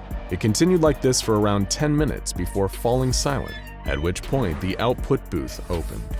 What had once been a single lump of steel weighing 1 kilogram was now an uneven pile of smaller lumps, with evidence of laser cutting. Dr. Gears made note of the fact that having lasers within such a machine is both anachronistic and anomalous, and that the rough setting appears to messily cleave the object placed within the intake booth into pieces. Dr. Gears also noted that it would be unwise to test any kind of explosive material on the rough setting, unless of course they wanted to destroy the building. The research continued. Dr. Gears used another 1 kilogram lump of steel to test the 1-to-1 feature. This time the result was far more peculiar. The output booth contained the exact same weight in steel screws. This result was sparking even greater connections in Dr. Gears' impressive analytical mind. Firstly, the 1-to-1 feature caused the 914 machine to transform the output into something different from, but similar to, the intake. And while this would require further testing, it appeared that the 914 machine, despite being anomalous, does still follow the laws of physics. Samples passed through the machine conserve their mass and would not be transmuted on an atomic level from one element to another. Next, Dr. Gears pushed another lump of steel through the machine on the fine setting. The result this time was a kilogram of steel carpet tacks. From this, Dr. Gears was able to ascertain that the fine feature improves the samples placed within the intake booth somewhat. However, things got even stranger when Gears performed the same experiment on the very fine setting.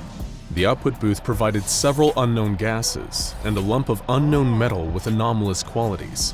Namely, it was resistant to heat up to 50,000 degrees, impossible to bend or break with any force, and was a perfect conductor of electricity. Dr. Gears suddenly realized his task here may be more interesting than he'd initially imagined. Was that a bit of a smile on his face that one researcher spotted? Surely not. This was the famous unflappable Dr. Gears after all. The doctor decided to take it up a notch and began to test more complex items in the 914 machine. He removed his own wristwatch and placed it into the input booth before setting the machine to course and letting her rip. Literally, in this case. When the output booth was opened, the watch had been painstakingly disassembled into its component parts, with no damage to said parts. Dr. Gears noted the coarse feature as a more mild version of the rough, in the sense that it was able to take an object apart without any kind of fundamental damage. He also made note of the fact he'd need to get himself a new watch. Dr. Gears then asked one of the researchers to surrender their cell phone for testing. While none were excited at the prospect of their phone getting eviscerated by a clockwork behemoth, one of the researchers eventually surrendered their BlackBerry Curve to the doctor. He placed it into the intake booth on the 1-to-1 setting, and 10 minutes later, the output booth released a brand new Apple iPhone. Sadly for the researcher who donated his BlackBerry, he wasn't allowed to keep the new device. Naturally, Dr. Gears was interested in trying out the anomalous, very fine setting on a more complex object. Seeing as no other researchers were eager to hand over their personal effects, he took a Colt Python revolver from a member of security and ran that through the machine on very fine. The result was an extremely powerful energy weapon containing gamma radiation, which fired a beam capable of disintegrating anything in its path.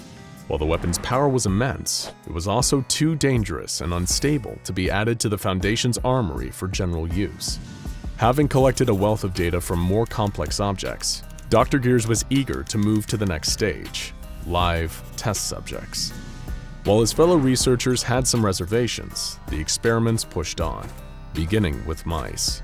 A single white mouse was put into the intake booth on the 1-to-1 setting, and the machine was activated. The result 5 minutes later was an almost identical creature, save for the fact that it now had brown fur. Encouraged by the fact that the mouse survived the refinery process, Dr. Gears next applied for the use of 2 chimps in his SCP-914 experiments. The first chimp was run through the machine on the fine setting.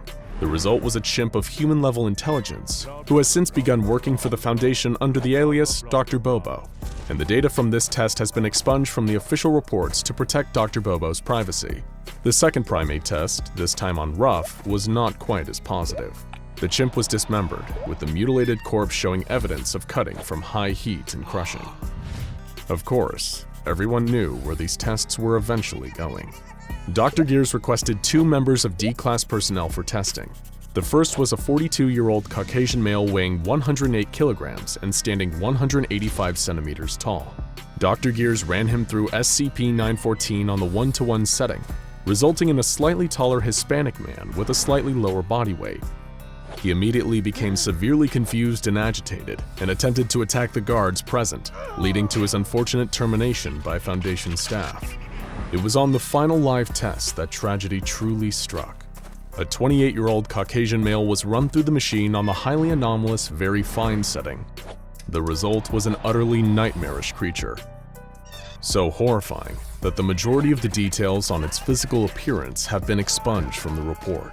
The creature made a sudden escape, breaching the relatively minor containment procedures intended for the inert SCP-914. This highly dangerous creature killed 8 guards, as well as 2 senior researchers upon emerging from the output booth. A special response team was dispatched to take the creature down, but that proved harder than expected.